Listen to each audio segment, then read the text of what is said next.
우리가 지난번에 신정론에서 살펴봤는데요. 신정론이 뭔지, 정의, 그리고 신정론에 대한 큰 네 가지 견해들, 관점들, 그리고 네 가지 견해 중에 이제 가장 성서적인 배경을 갖고 있는 것이 선악의 대쟁투의 신정론이라고 했어요. 그래서 그것을 지난번에 기초적인 부분을 하고 마쳤습니다. 오늘 요 세 가지를 다시 한번 복습을 잠깐 하고 이어서 진행을 하겠습니다. 신정론이 뭔가부터 시작할게요. 신정론이란 악과 고통에 대한 답변이에요. 왜 이 땅에 악이 있고 이 땅에 왜 고통이 있는가? 정말 하나님이 살아계시다면, 그게 선하신 하나님이 살아계시다면, 그리고 전능하신 하나님이 살아계시다면 왜 악과 고통이 허용되는가 이 땅에? 그 선하시라면 악은 뭐 해야 돼요? 없애야 되잖아요. 전능하시다면 고통을 없애야 되잖아요. 아파. 그럼 전능하시는 하나님도 아플 거 아니에요. 그러니까 사랑이시니까 빨리 고쳐줘야지, 질병을. 그렇지 않겠어요? 근데 안 해. 그럼 뭐가 없는 거예요? 전능하지 않다는 거지. 아니면 악이 계속 허용되는 것은 선하지 않거나. 이것이 하나님이 없다고 생각하는 무신론주의자들이 주장하는 내용들이에요. 그래서 특히 기독교 유신론의 입장에서는 반드시 뭘 설명해야 되냐면 왜 이 땅에 악과 고통이 허용되는지, 왜 있는지를 설명해야 되는 것이 특히 기독교의 입장에서 되게 중요한 부분이에요. 그래서 여기에 대한 답변이 뭐라고 하는 거예요? 신정론이라고 한다. 그죠? 하나님의 정의, 하나님이 왜 이것을 허용하는 것이 왜 의로운가, 그걸 설명하는 방식, 수많은 악에 대한 하나님의 선하심을 답변하는 것, 이것이 신정론이에요. 자, 그 다음 네 가지 관점이 있다고 그랬어요. 여기에 대한 답변. 가장 첫 번째가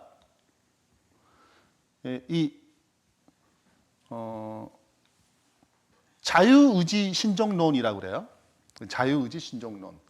그러니까 이 악은 하나님의 책임이 있지 않아. 악은 자유의지를 주셔가지고 그 자유의지를 우리가 뭐 했어요? 남용한 결과, 잘못 선택한 결과 악이 생겨난 거지. 그러니까 인간의 책임이고 하나님 책임이 있지 않아. 하나님이 뭘 주실 분이에요? 자유의지를 주실 것 뿐이야. 그건 사랑이기 때문에. 그분 자유로우신 분이기 때문에 자유를 줘야 돼. 근데 이거를 뭐 했다? 남용한 것이다. 이것이 이제 자유의지 신정론입니다. 이 땅의 모든 고난과 악은 인간의 책임이다. 두 번째는 영혼 형성 신정론인데요. 여기 핵심은 악과 고난은 필수적인 거예요. 왜냐하면 성숙과 완전을 위한 도구이기 때문에 그렇습니다. 그래서 하나님께서는 인간이 죄 없이 태어났지만 완전하지 않아요. 정말 완전했다면 죄를 안 지어야지. 이렇게 생각하는 거예요. 그래서 어떻게 그러면 이 불완전한 존재를 완전하게 만들 것인가? 그건 뭘 통하여? 악을 허용함으로, 고난을 통하여. 우리 고난 좀 받으면 성숙해지잖아요. 그러니까 그 고난을 통하여 성숙하는 방식으로 하나님께 우리를 창조했다는 것입니다. 자, 이제 세 번째인데, 세 번째는 아니다, 이거는 이해할 수가 없다. 어떻게 이해하느냐? 이해할 수 없는 신비다. 너무나 이 복잡한 관계 가운데 있기 때문에 그냥 우리는 하나님의 계획을 믿고 따를 뿐이다. 알 수 없다. 이 땅의 고난과 악은 알 수가 없다. 네. 설명을 회피하는 방식이에요. 그 다음 이제 네 번째가 선악의 대쟁투의 신정론이죠. 이것은 자유의지 신정론과 영혼 형성, 또 신비 신정론, 이 세 가지의 중요한 부분, 장점을 다 취합하고 추가로 대쟁투 관점까지 넣은 것이 선악의 대쟁투 신정론이에요. 자, 우리가 추가로 좀 보여야 될 게 뭐냐면 하나님께서 악을 왜 허용하셨냐 할 때 좀 차이가 있어요. 자, 자유주의 신정론에서는 악의 허용에 대해서 뭐라고 얘기하냐면 모른다고 얘기해요. 알 수가 없어.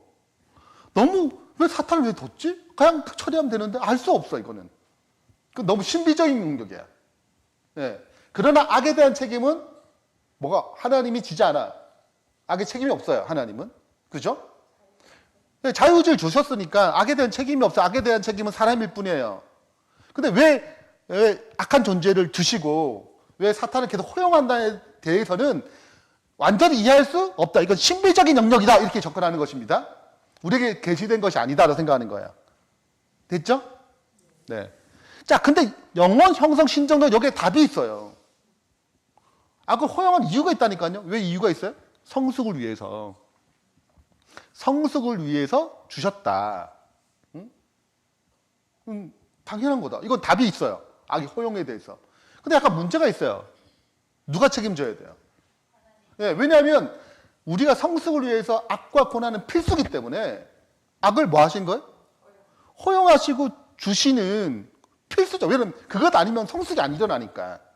그러므로 하나님이 책임져야 되는 거예요. 이 문제에는. 네, 이것도 문제가 있어요. 그죠? 세 번째 신정론 무조건 다 몰라. 이거는 알 수가 없지. 기본적으로 몰라.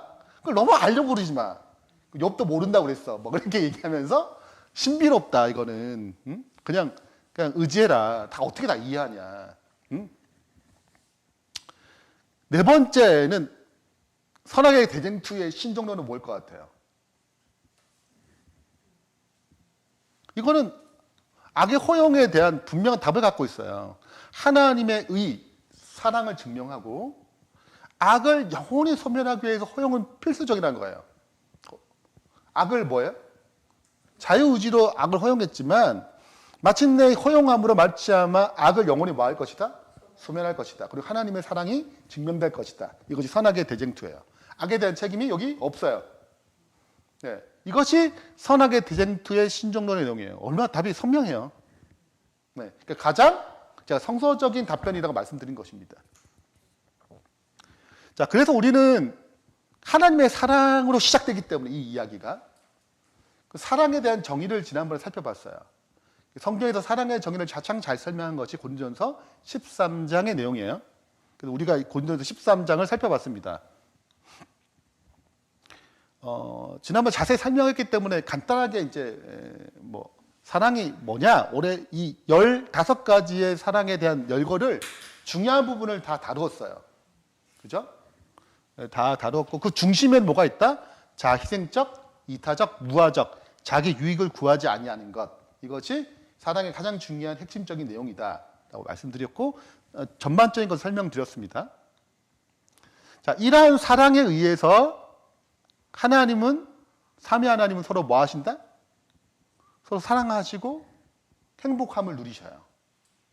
근데 그분이 전능하시기 때문에 이 사랑을 자신만 누릴 수 없었습니다. 그래서 그분 계획하신 거예요. 창조하기로. 근데 이런 사랑, 오직 사랑으로 행하시는 것을 성경은 선이라고 그래요. 예. 그리고 이것을 의라고 합니다. 의. 이거를 법으로 만든 것을 계명이라고 그래요. 하나님을 사랑하고 이웃을 사랑하는 것. 계명이에요. 예. 그래서 계명은 율법은 의롭고 계명은 의로운 거예요.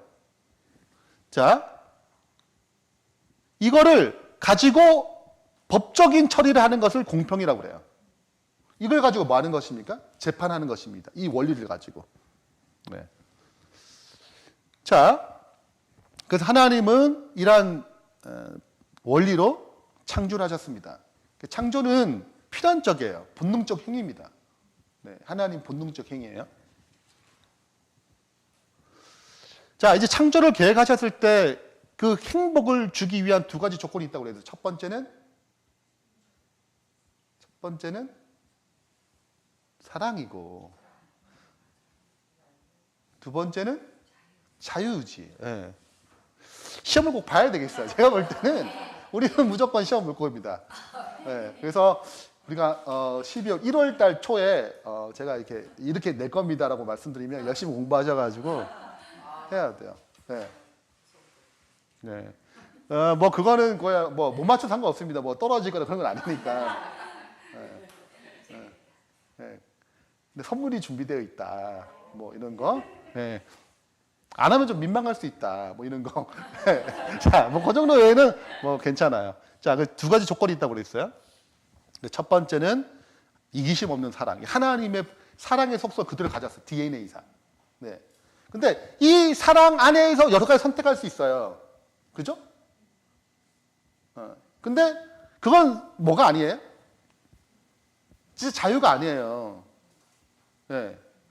자, 짜장면 집에 갔는데 요리가 많잖아요. 그죠? 근데 짜장면 집을 안 선택할 수 있는 자유까지 줘야 되는데 넌 이 안에서만 먹어야 돼. 그건 뭐가 하는 거? 억압하는 거거든요. 네? 그래서 뭐까지 줘야 된다? 이걸 선택하지 않을 자유까지 줘야지 진정한 자유예요. 그래서 선택의 자유를 주시는 것입니다. 근데 이 선택의 자유를 줬을 때 하나님은 뭘 결정하신 거예요? 네, 자신의 전능함을 뭐하지 않도록 제한한 것입니다. 강제하지 않도록 결정. 이게 하나님의 사랑의 성품이에요. 근데 우리는 이제 자유의지를 주는 쪽인데 장로교 칼빈 계열은 결정론이라고 그래요. 자유의지가 자유의지가 아니에요. 그건 정할 수 없는 거예요. 하나님이 선택했잖아요. 자유의지를 쓸 수가 없어. 무조건 하나님께서 선택해야 돼요. 그걸 거부할 수 없는 불가항력적 은혜라고 그래요. 그래서 흔히 이제 칼빈주의의 중요한 교리 중에 하나는 결정론, 이미 다 결정하셨어요. 구원받을지 안 받을 사람. 그리고 구원받을 사람은 정할 수 없어요. 무조건 구원받아야 돼요. 네. 좋잖아요. 편하잖아요. 이게 나쁘잖아요. 나쁘지 않아. 네, 근데 그렇죠. 근데 그래서 이제 이 두 가지의 싸움이 있는 것입니다. 이제 감리교 계열은 자유의지 쪽이고 장로교 계열은 결정론 쪽이에요. 그러니까 우리는 선택의 자유를 줬다는 말은 벌써 뭐예요? 이 감리교 계열의 관점이에요. 저희 교단이 감리교 계열에서 나와서 그래요. 예. 자, 여튼 이렇게 두 가지의 요것도 실은 생각이 다 다르다. 우리 너무 당연한 것처럼 느껴지지만 이미 이 안에서는 달라요. 그걸 예정론, 이미 결정했다. 예정론이라고 그러거든요. 이미 너가 구원받지 않아서 결정했어요. 구원 못 받을 사람은 아무리 교회 다녀도 결국 구원 못 받아요. 네. 결정론이라고 그래요. 그래서 좀 이런 교리들이 그런 거 아쉬운 게 있는 거죠. 여튼 이렇게 되어 있다. 자, 그래서 선택의 자유를 주게 되면은 죄악이 나타날 가능성이 있죠. 그리고 주지 않으면 절대 안 나타나요. 근데 하나님이 뭐 하기로 결정하신 거예요? 주기로 결정하셨어요. 이것이 진짜 사랑의 속성이기 때문이고 우리가 자라나기 위해서는 반드시 선택의 과정을 통해서 성장하거든요. 그러면 죄를 선택했을 때 어떻게 할 것인가? 그 방법이 뭐예요? 구속의 경륜인 것입니다. 그래서 하나님께서 뭘 준비하셨냐면 죄악을 선택할 경우에 어떻게 우리를 죄에서부터 벗어나게 할 것인가. 이때 구속의 경륜을 준비하셨고, 이따가 설명하지. 구속의 경륜은 그것뿐만 아니라 또 하나에 있어요. 다시는 죄가 나타나지 않도록 하는 장치를 진행한 것입니다. 그래서 설명하겠지만 구속의 경륜은 크게 두 가지 거시적인 측면이 있고 우주적 측면이 있고 우리 인류를 위한 개인적인 측면이 있어요. 자, 근데 이 자유의지를 최초로 남용한 존재가 누구예요? 예, 루시퍼입니다. 그래서 선악의 대쟁투가 시작되는 거죠. 지난번에 여기까지 했습니다. 자, 이제 오늘 내용입니다.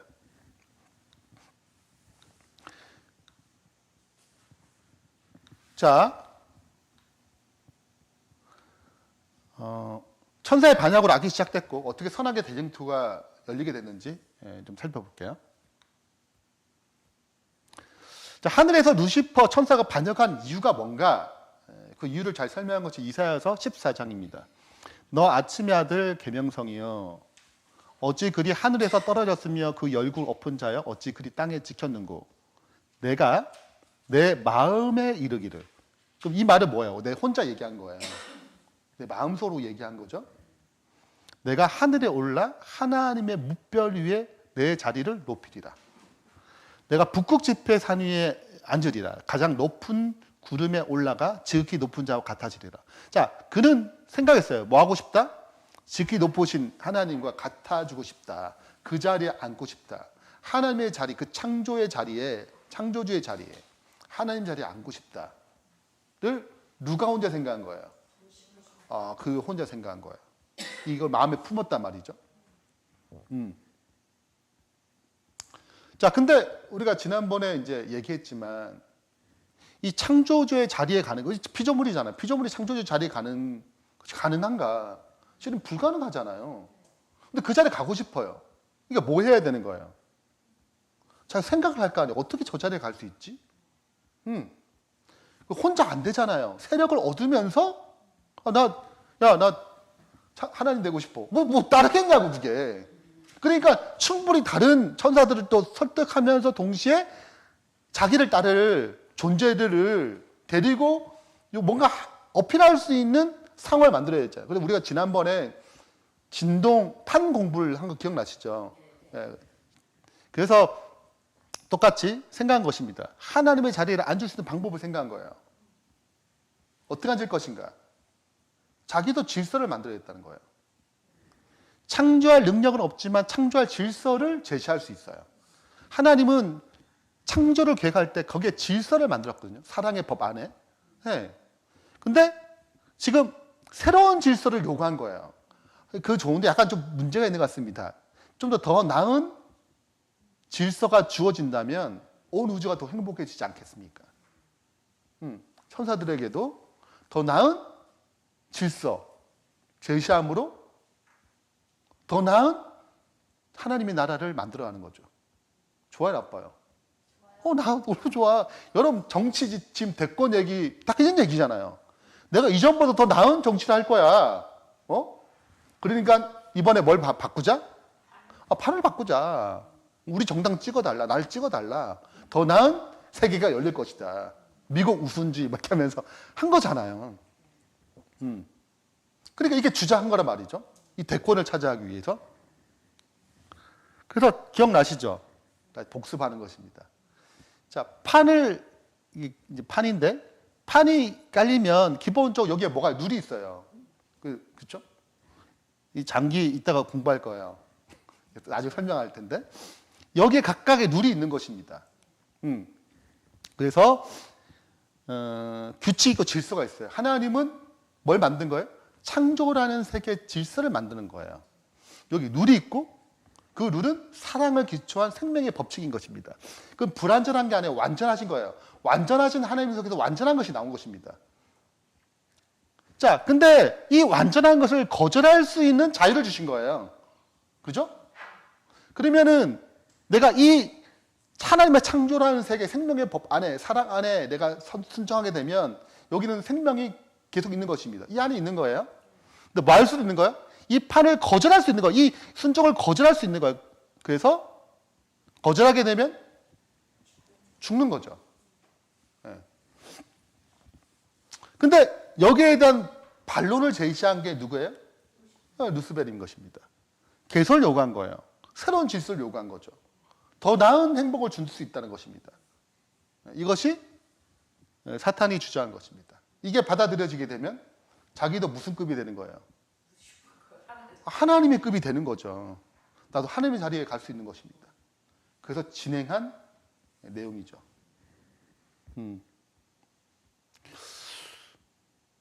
비상한 것 같아요. 제가 볼 때. 그죠? 네. 얼마나 생각 많이 했겠어. 자기 나름대로. 혼자서 막 고민해가지고. 네. 보통 얘기하자. 천사 3분의 1을 어떻게 데려왔겠냐고요.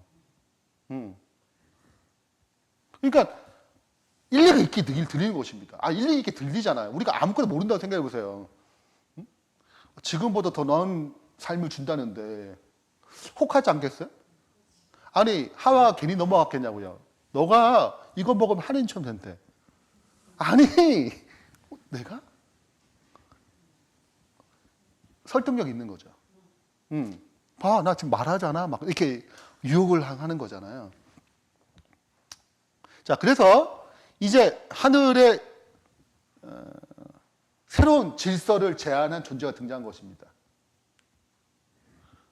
그 대쟁투의 관점은 삼위 하나님께서 오직 사랑으로만 진행하시고 그 사랑의 기초에서 창조 질서를 만든 거예요. 이건 완전한 거예요. 불완전하지 않아. 완전해. 여기에 본질은 무한적 사랑에 의해서 탄생한 것입니다. 근데 사탄은 그렇지 않아요. 하나님 그 사랑이 아니에요. 하나님 마음속의 본질은 사랑 받고 싶어서 하는 게 아니냐고. 응? 자기 영광을 취하기 위해서. 그래서 새로운 질서를 요구하고 그 본질적인 것은 이기심, 탐심이 있어요. 그리고 자기 주장을 어필하기 위해서 하나님은 은근히 뭐 하는 거예요? 모함하는 것입니다. 네, 거짓의 아비가 된 거예요. 그는 처음부터 살인자예요. 누구? 하나님에 대해서. 네. 자, 그렇기 때문에 전쟁이 일어났어요. 이 반역이 이 주장이 일어나지 않자 반역이 일어났습니다. 그래서 하늘에 전쟁이 있으니 미가엘과 그의 사자들이 용과 더불어 싸울세 용과 그의 사자들도 싸우나 이기지 못하여 다시 하늘에서 그들이 있을 곳을 얻지 못했어요. 큰 용이 내어 쫓기 옛뱀 막이라도 하고 사탄에 나가며 온 천하를 꿰는 자라. 그가 땅으로 내어 쫓기니 그 사자들도 그와 함께 내어 쫓기니라. 그래서 하늘에 전쟁이 있었고 그 반역의 결과 땅에 쫓겨났습니다. 다 아시는 내용이죠. 그래서 유다서는 여기 추가로 이렇게 얘기합니다. 하나님의 통치하는 영역에 머무르지 않고 자기의 거처를 떠나서 통치를 거절한 거죠. 그 천사들이 그 큰 날 심판 때까지 뭐 할 때까지? 심판 때까지 영원한 사슬로 매어가지고 뭐 한다는 것입니까? 어두운 데 두셨다는 거예요. 심판하셨어 안 했어요? 심판을 허용하시잖아요. 심판의 날까지 지금 두겠다는 것입니다. 바로 뭐 하지 않고? 거처를 떠나면 바로 뭐예요? 즉결 심판할 수 있잖아요. 그렇지 않고 지금 뭐예요? 거뒀다는 거예요. 하나님 빛의 세계인데 그 어둠의 세계 가운데 뒀다는 것입니다. 그러니까 자기가 뭐하기 결정한 거예요? 악을 선택하기 결정했고 거기에 스스로 뭐한 거예요? 가둬진 거죠. 그러니까 빛과 어둠의 싸움이 시작됐는데 왜 어둠을 바로 처리하지 않았냐? 왜 심판 때까지 두셔야 되느냐? 그게 이제 중요한 이유입니다. 악을 허용한 이유를 설명하는 거죠. 제가 자주 쓰는 내용인데 우리가 1945년 8월 15일 광복한 다음에 두 개의 경제체제로 나누었습니다. 우리가 독립을 위해서 이 공산당과 필연적으로 뭘 했어요? 같이 연합해서 일본을 대항했어요. 그리고 광복하자마자 두 개의 체제로 나눠집니다. 북한은 공산당 체제, 사회경제를 취하고 남한은 민주화 자유경제를 취했어요. 이때는 뭐가 좋은지 잘 몰랐어요. 아시다시피. 왜? 공산당 좋잖아요. 우리 다 잘 먹고 잘 살자. 누구만 잘 먹고 누구 못 살면 이거 얼마나 불행한가. 빈부격차 너무 심하고. 그러니까 다 같이 잘 먹고 잘 살아야지.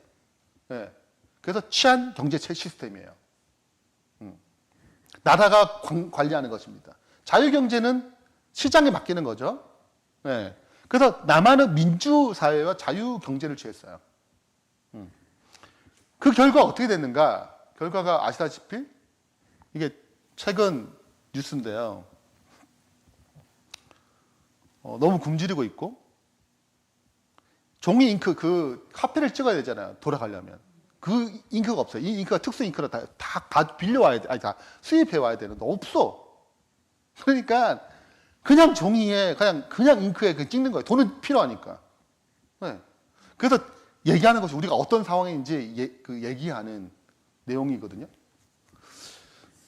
이게 독재와 사회 경제가 갖고 있는 여러 가지 이제 문제들, 부정부패들이 이제 계속 등장하고 이렇게 나타나는 거죠. 그러니까 그때는 몰랐는데 뭐가 진행해 보니까 역사가 진행해 보니까 시간이 지나가 보니까 이 문제에 대한 실체들이 어떻게 드러나게 되는 거죠. 똑같아요. 자, 역사가 흘러야 반역의 실체를 알 수 있어요. 네. 그 주장의 실체를 알 수 있다는 거죠. 그러니까 반역과 천사들의 실체가 드러날 때까지 하나님께서 이들의 심판을 뭐 하셨어요? 보류하셨어요. 만약 즉각 심판한다면 사탄의 주장의 실체를 알 수 없어요. 그리고 오해하겠죠. 하나님은 조금만 더 하면 그냥 즉사, 죽이시는구나. 야, 무섭다. 그러니까 하나님에 대해 뭐만 가능해? 오해만 두려면 약이 돼요. 왜냐하면 이유를 모르잖아요. 그 주장이 뭔지를 모르는데 바로 죽이면 계속 뭘 갖고 있어요? 의심만 가지고 하나님에 대한 오해와 두려움이 자꾸 생길 거 아니에요. 그리고 뭐 누스레만 있겠어요? 언제든 또 나타날 수 있겠지? 예. 그러니까 나타난 과정 가운데 이것을 완전히 막고자 뿌리 뽑고자 허용하신 거죠. 이 씨가 무슨 씨인지 모르는데 이 씨를 심으면 알게 돼요. 뭐 할 때? 열매가 맺게 될 때 알게 되잖아요. 알곡과 가라지처럼 비슷해 몰라. 알곡처럼 보이잖아. 이 주장이 알곡처럼 보인다고요. 그러니까 뭐 할 때까지? 추수할 때까지 기다리는 거예요. 그게 드러날 때까지 기다려야지 이게 이거네 라고 알게 되는 거죠. 그러니까 사탄의 주장이 뭔지 잘 모르는 거예요. 시간이 흘러서 이 씨의 실체가 뭔지 드러나게 되면 그때 뭐 하는 것입니까? 처리하는 거죠. 악을. 그럼 다시는 악이 재발하지 않아요. 그러므로 하나님께서는 이 악을 허용하는 것입니다. 이게 대쟁투 관점의 우주적 측면에서 말하는 악의 허용이에요. 네.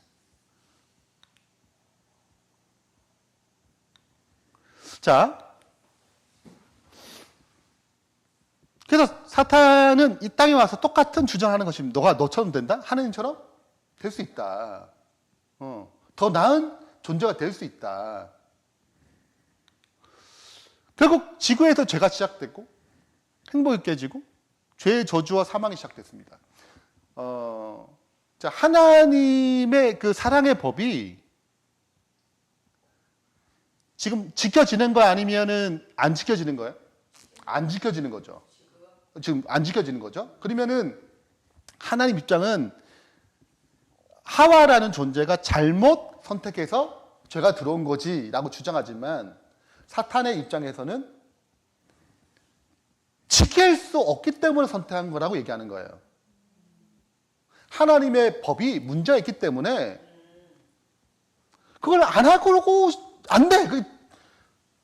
지킬 수 없는 법을 만들어 어디 내가 지키겠냐고요. 그러니까 법을 고쳐야지. 지금 이 유혹은 유혹 바닥까지 넘어간 게 아니고 실은 지킬 수 없기 때문에 그냥 넘어온 거야. 이게 뭐예요? 사탄의 주장이에요. 그러니까 하나님의 법 자체가 실은 완벽하지 않아요. 그러니까 뭐예요? 죄가 나타나지. 그러니까 나란 루스벨이라는 존재도 지금 죄라고 얘기하면 나같이 완전한 존재가 죄를 지었다면 하나님의 법은 완전한 것인가? 불완전한 것인가? 그 죄 없는 사람에게 지킬 수 없는 법을 만들어 놓고 나보고 지키라 그러면 당연히 지킬 수 없는 거지. 그러면 뭐가 필요한 거예요? 필수적으로? 법에 대한 개선. 하나님의 창조 질서를 새롭게 질서를 다시 바꿔야 돼요. 더 자유롭게. 근데 나도 죄인이 아니고 얘도 죄인이 아니고 근데 이 죄를 지은 것은 누구 책임이에요? 하나님 책임이에요. 왜? 지킬 수 없는 상황들 때문에 넘어간 거다. 내가 유혹해 넘어간 게 아니다 실은. 원래 지킬 수 없는 법을 만들어가지고 넘어간 것이다. 이 책임은 다 누구다? 하나님이다. 네. 그래서 성과 악의 싸움이 시작되는 거예요. 누가 말이 진짠가? 이게 완전한 율법이 완전한 불완전한 것인가? 지킬 수 없는 것인가?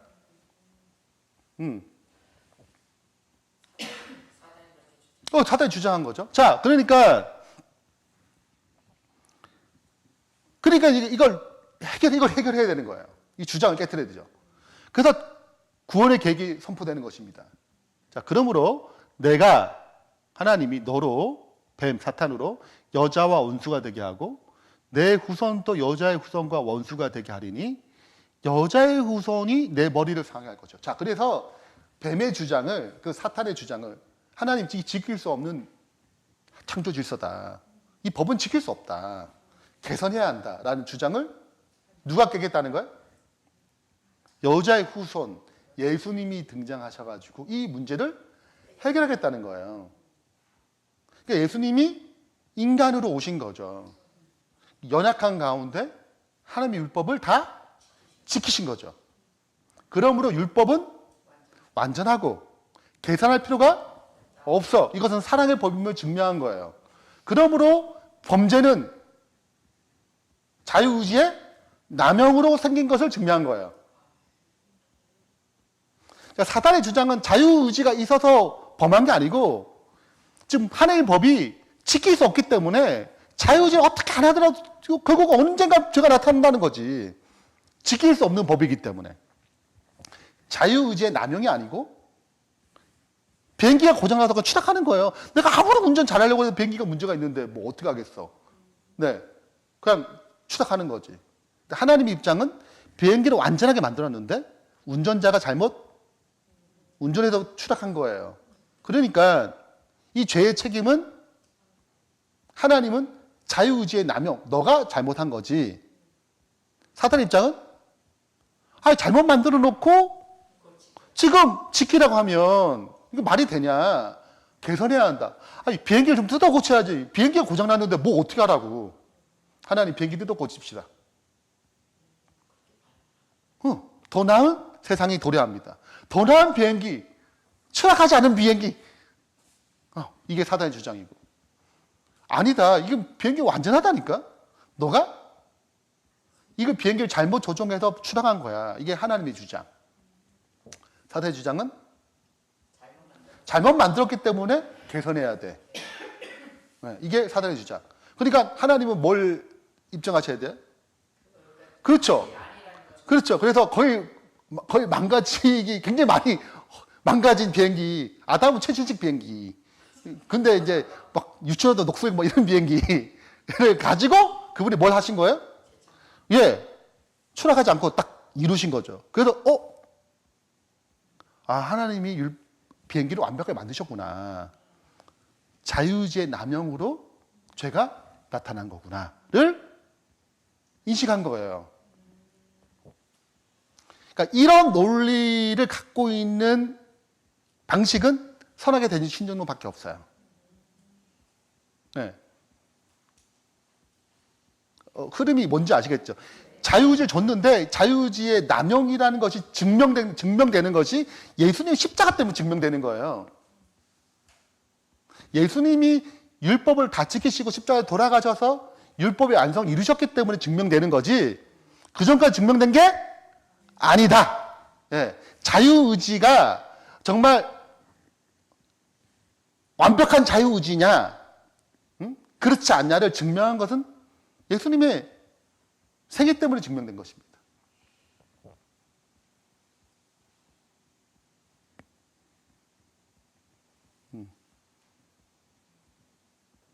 그러면 어떻게 보면 하나님께서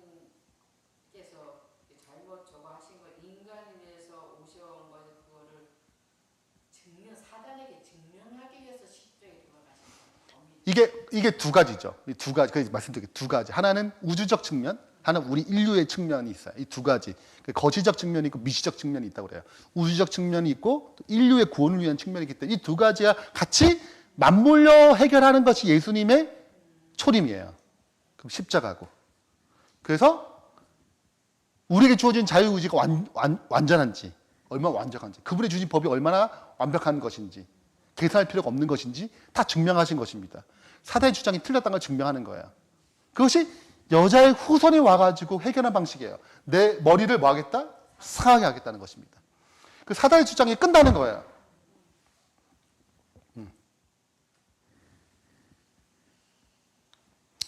자, 그래서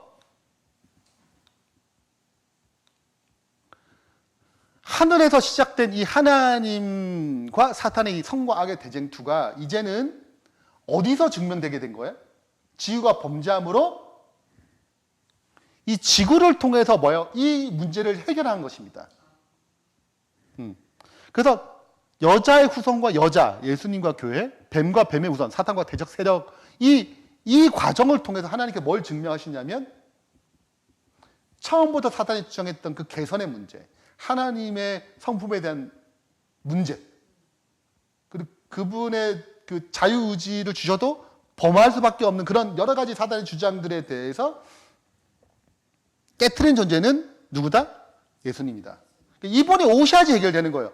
아니, 해결할 방법이 없어요. 이 대쟁투 관점을 갖고 있지 않으면 다 어디만 있냐면 우리의 구원만 있어요.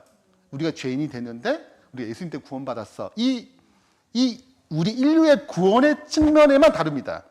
아까 자유의지 신정론과 뭐 형성, 영혼의 형성 신정론, 신비주의 다 어디만 다루냐면 우리의 구원에 의해서만, 우리의 구원의 부분에서만 예수님 십자가, 예수님의 초림을 다뤄요. 근데 대쟁투 사관에서는 그것뿐만 아니고 하늘에 이 처음부터 있었던 문제를 다뤄요. 이 두 가지가 같이 해결하는 것이 대쟁투, 선악의 대쟁투의 관점이에요. 좀 차이를 이해되시겠죠? 네.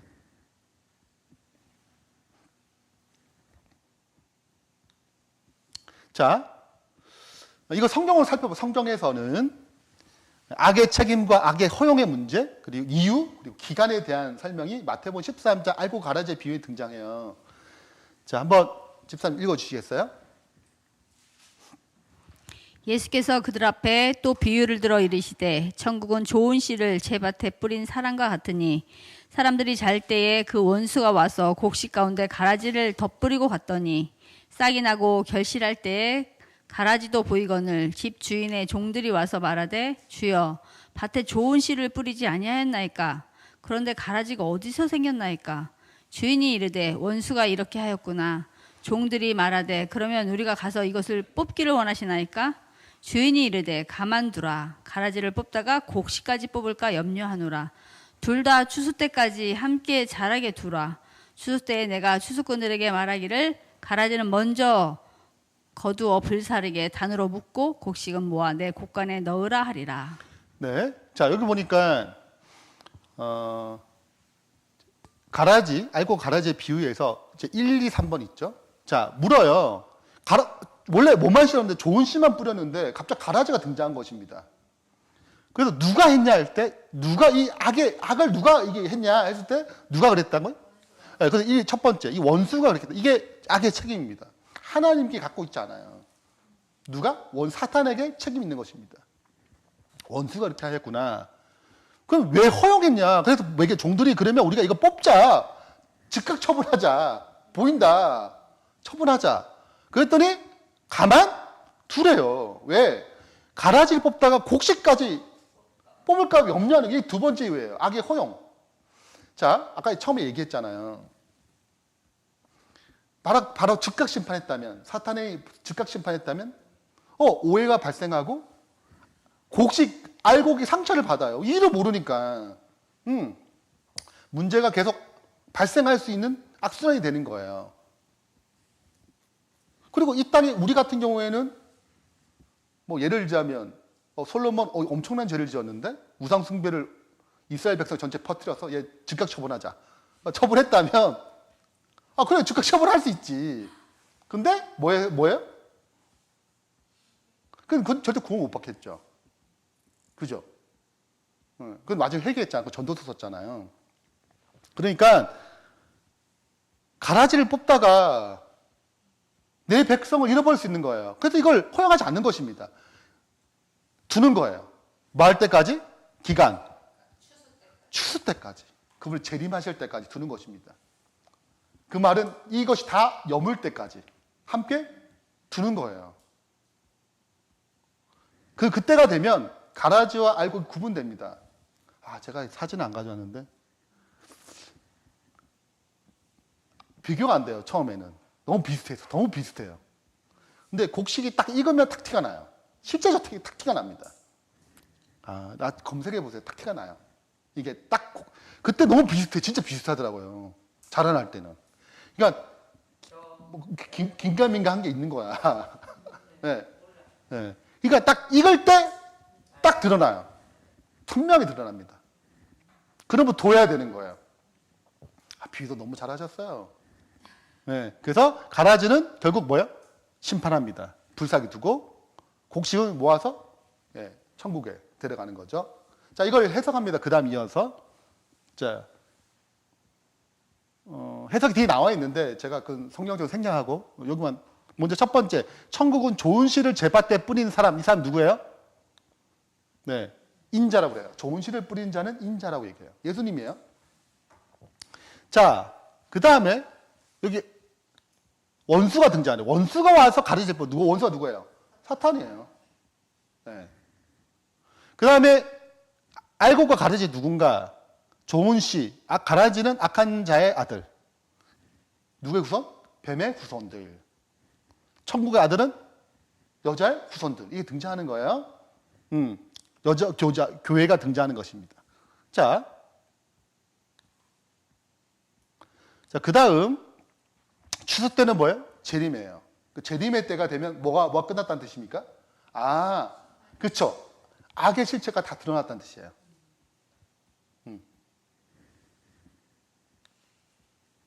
그 사탄의 주장의 실체가 드러나서 다시는 죄가 나타나지 않게 되는 것입니다. 그럼 성경은 이렇게 얘기해요. 이때가 되면 실제적으로 자, 모든 눈물을 그 눈에서 닦아주시니 다시 사망이 없고 다시는 없어요. 애토하는 것이나 곡하는 것이나 아픈 것이 다시 있지 아니하나니. 이게 죄와 고통이 다시 있지 않아요. 뭐가 있더라도 자유의지가 있다 하더라도 더 이상 악을 선택하지 않은 상황 가운데 들어가는 것입니다. 이 모든 거 다 지나갔어요.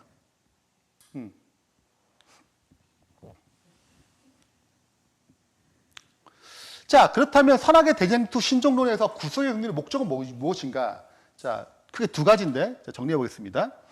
자, 선악의 대쟁투 상황을 이미 아셨어요. 그리고 세우신 구속의 경륜이에요. 첫째, 사탄의 유혹으로 죄에 빠진 인류를 구원하며 이게 보편적으로 갖고 있는 관점이 여기만 갖고 있어 대부분은. 두 번째, 사탄의 거짓 주장의 실체를 드러내어서 하나님의 성품에 대한 하나님의 통치 원리에 대한 공격, 이 질서를 공격하잖아요. 여기는 그 실체, 그 공격의 실체를 드러내서 다시는 뭐가 나타나지 않도록, 악이 나타나지 않도록 하기 위해서예요. 이 두 가지 관점, 인류의 구원과 우주적 구원, 이 두 가지 관점이 대쟁투의 신정론이에요. 그래서 그 결과 하나님의 사랑, 하나님의 의로우심, 정의성을 온 우주에 증명하는 것입니다. 그래서 하나님의 사랑의 통치 아래 있는 것이 가장 행복한 상태임을 온 우주가 알게 돼요. 이것이 선악의 대쟁투의 신정론이에요.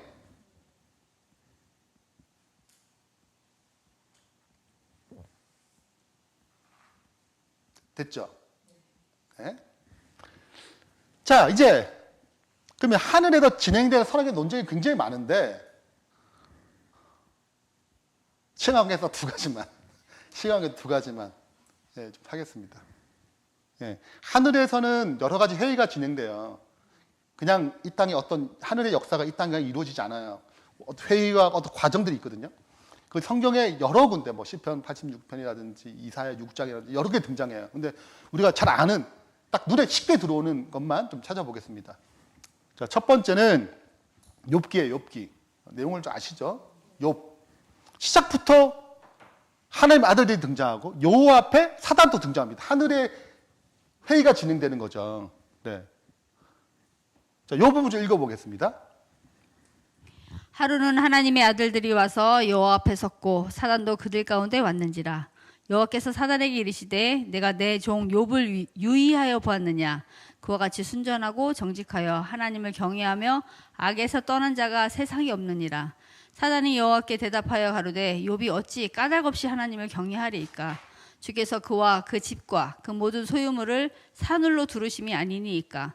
주께서 그 손으로 하는 바를 복되게 하사 그 소유물로 땅에 널리게 하셨음이니이다. 이제 주의 손을 펴서 그의 모든 소유물을 치소서. 그리하시면 정령 대면하여 주를 욕하리이다. 여호와께서 사단에게 이르시되 내가 그의 소유물을 다 내 손에 붙이노라. 자, 그래서 지금 욥이라는 이 땅에 있는 문제가 땅에 있는 사건이잖아요. 어디서 지금 진행하는 거예요? 하늘의 논의에서 진행되는 거예요. 그러니까 이 땅에 일어나는 일이 그냥 우리의 단순히 자유의지만으로 해결될 수 있는 것인가? 그렇지 않다는 거예요. 이미 하늘에서 무엇인가 진행되고 있음을 설명해 주는 성경절이죠. 자, 그래서 정리하자면 하나님 욥에게 복을 주신 하나님의 의는 그 정의로운가? 그게 진짜 사랑인가? 하나님 이거 올바르지 않다라고 얘기하는 거죠. 그러니까 사탄은 욥을 통해 하나님을 뭐하는 거 정죄하는 거예요. 성품의 공격입니다. 하나님의 지금 질서가 올바르지 않다는 거. 이게 계속 주장하는 거예요. 그러니까 욥에게 주어진 시험을 통해 하나님이 행하신 일이 의로운 일임을 드러내는 거예요. 이게 사랑이고 의롭고 공평하고 정의로운 거야. 욥이 넘어가지 않았잖아요. 그 증명했다고. 그래서 사탄에게 승리한 것입니다. 주장에 승리한 거죠. 또 하나가 자 이게 이제 스가랴 3장에 등장하는 여호수아의 이야기입니다. 자, 이 부분을 좀 읽어보겠습니다. 대제사장 여호수아는 여호와의 천사 앞에 섰고 사탄은 그의 오른쪽에 서서 그를 대적하는 것을 여호와께서 내게 보이시니라. 여호와께서 사단에게 이르시되 사단아 여호와께서 너를 책망하노라. 예루살렘을 택한 여호와께서 너를 책망하노라. 이는 불에서 꺼낸 그슬린 나무가 아니냐 하실 때에 여호수아가 더러운 옷을 입고 천사 앞에 서 있는지라. 여호와께서 자기 앞에 선 자들에게 명령하사 그 더러운 옷을 벗기라 하시고 또 여호수아에게 이르시되 내가 내 죄악을 제거하여 버렸으니 내게 아름다운 옷을 입히리라 하시기를. 자, 스가랴서는 자 이스라엘 백성이 바벨론에서 다시 예루살렘으로 돌아왔습니다. 그리고 그들이 가장 첫 번째 한 일이 성전을 건축하는 거예요. 그 스룹바벨 성전이라고 그래요. 그러니까 솔로몬 성전이 무너지고 이제 무슨 성전? 스룹바벨 성전이 지어집니다. 스룹바벨은 유다 총독으로 오고 여호수아는 대제사장으로 오는 거예요. 그래서 여호수아와 스룹바벨이라는 총독이 지금 성전을 건축하는 가운데 중간에 포기했어요. 근데 학개 스가랴가 다시 마음의 부흥을 일으켜가지고 다시 성전을 재건하는 내용입니다. 근데 지금 장면을 보여준 거예요. 이게 그냥 우리가 그냥 짓네, 그냥 왔네 이렇게 생각하잖아요. 그게 그렇게 쉬운 게 아니라고 지금 보여주는 거예요. 자, 대제사장 여호수아는 대표예요. 이스라엘 백성을 유다 백성을 대표하는 거예요. 자, 여호수아가 여호와 천사들 앞에 섰어요. 그죠? 진짜 올라간 건 아니죠. 근데 마치 욥을 두고 지금 논쟁하는 것처럼 지금 이스라엘 백성 두고 논쟁하는 거 똑같은 거예요. 욥을 땅에 있지만 지금 논쟁하잖아요. 그런 것처럼 여호수아를 두고 이제 이스라엘 백성 유다를 두고 지금 누가 사탄과 그죠? 여호와가 같이 뭐 하는 것처럼 지금 지금 얘기하는 중에 회의 중이에요. 이 선과의 대쟁투의 논의가 지금 진행되는 것입니다. 사탄은 자꾸 그를 뭐 하는 거 대적하는 거예요. 예? 하나님 이렇게 해주면 안 됩니다. 얘를 이렇게 지금 이렇게 악도 많은데, 죄 많은데, 이렇게 데리고 와가지고, 어디 바벨론 데려와가지고, 하나님 뭔가 일을 하시는 것 같은데, 그거 그렇게 그대학 이게 정의롭지 않습니다. 얘는 그렇게 받을 만한 상이 아니고 대적하는 거야, 지금. 응? 그래서 여호와께서 사탄에게 이르시되 사탄아, 여호와께 너를 책망하노라. 예루살렘 택한 여호와께서 너를 책망하노라. 이는 뭐에서? 불에서. 불은 바벨론을 얘기해요. 바벨론의 이 고난의 가운데서 얘 그슬린 나무, 거기서 고난을 받았다는 거예요. 이스라엘 백성을 얘기합니다. 예, 그슬린 나무가 아니냐 하시는 고난을 많이 받았다. 그리고 이제 돌아왔잖아요. 그 불에서 꺼낸 그릇을 다시 돌아왔단 말이죠. 탕자가 돌아온 거 돌아왔어. 그러면 내가 어떻게 하겠냐? 뭘 해줘야 된다? 더러운 옷을 입고 있었는데 뭐 해야 된다? 벗기고 죄악을 제거해서 새로운 옷을 입혀야 한다.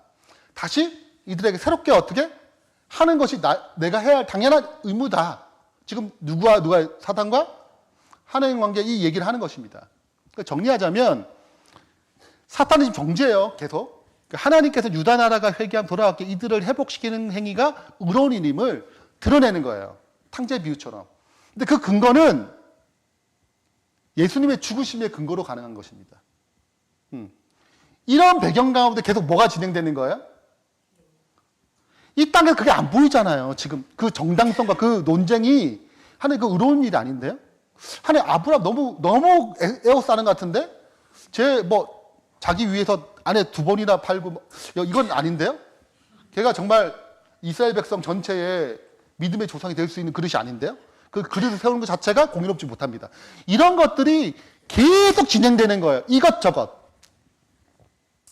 거기에 대한 서로 하늘에서 이게 일어나는, 우리는 안 모르죠. 몇 군데를 통해서 그냥, 정말 이런 게 일어나고 있구나, 지금 하늘에서. 선악의 대쟁투가 지금 일어나고 있구나를 이제 아는 거죠. 근데 우리 안에서도 일어나요? 이 안에서도 일어나요. 우리 마음 가운데. 그게 다니엘 10장에 등장하거든요. 우리 안에 일어난 선악의 대쟁투가 막 사단이 맞고 막 그래요. 그런 게 있고, 하늘에 지금 이런 논쟁이 있는 것입니다. 실제적으로.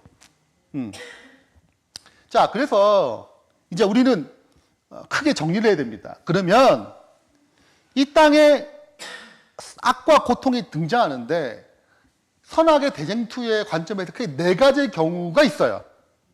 악과 고통에 대한 네 가지 경우.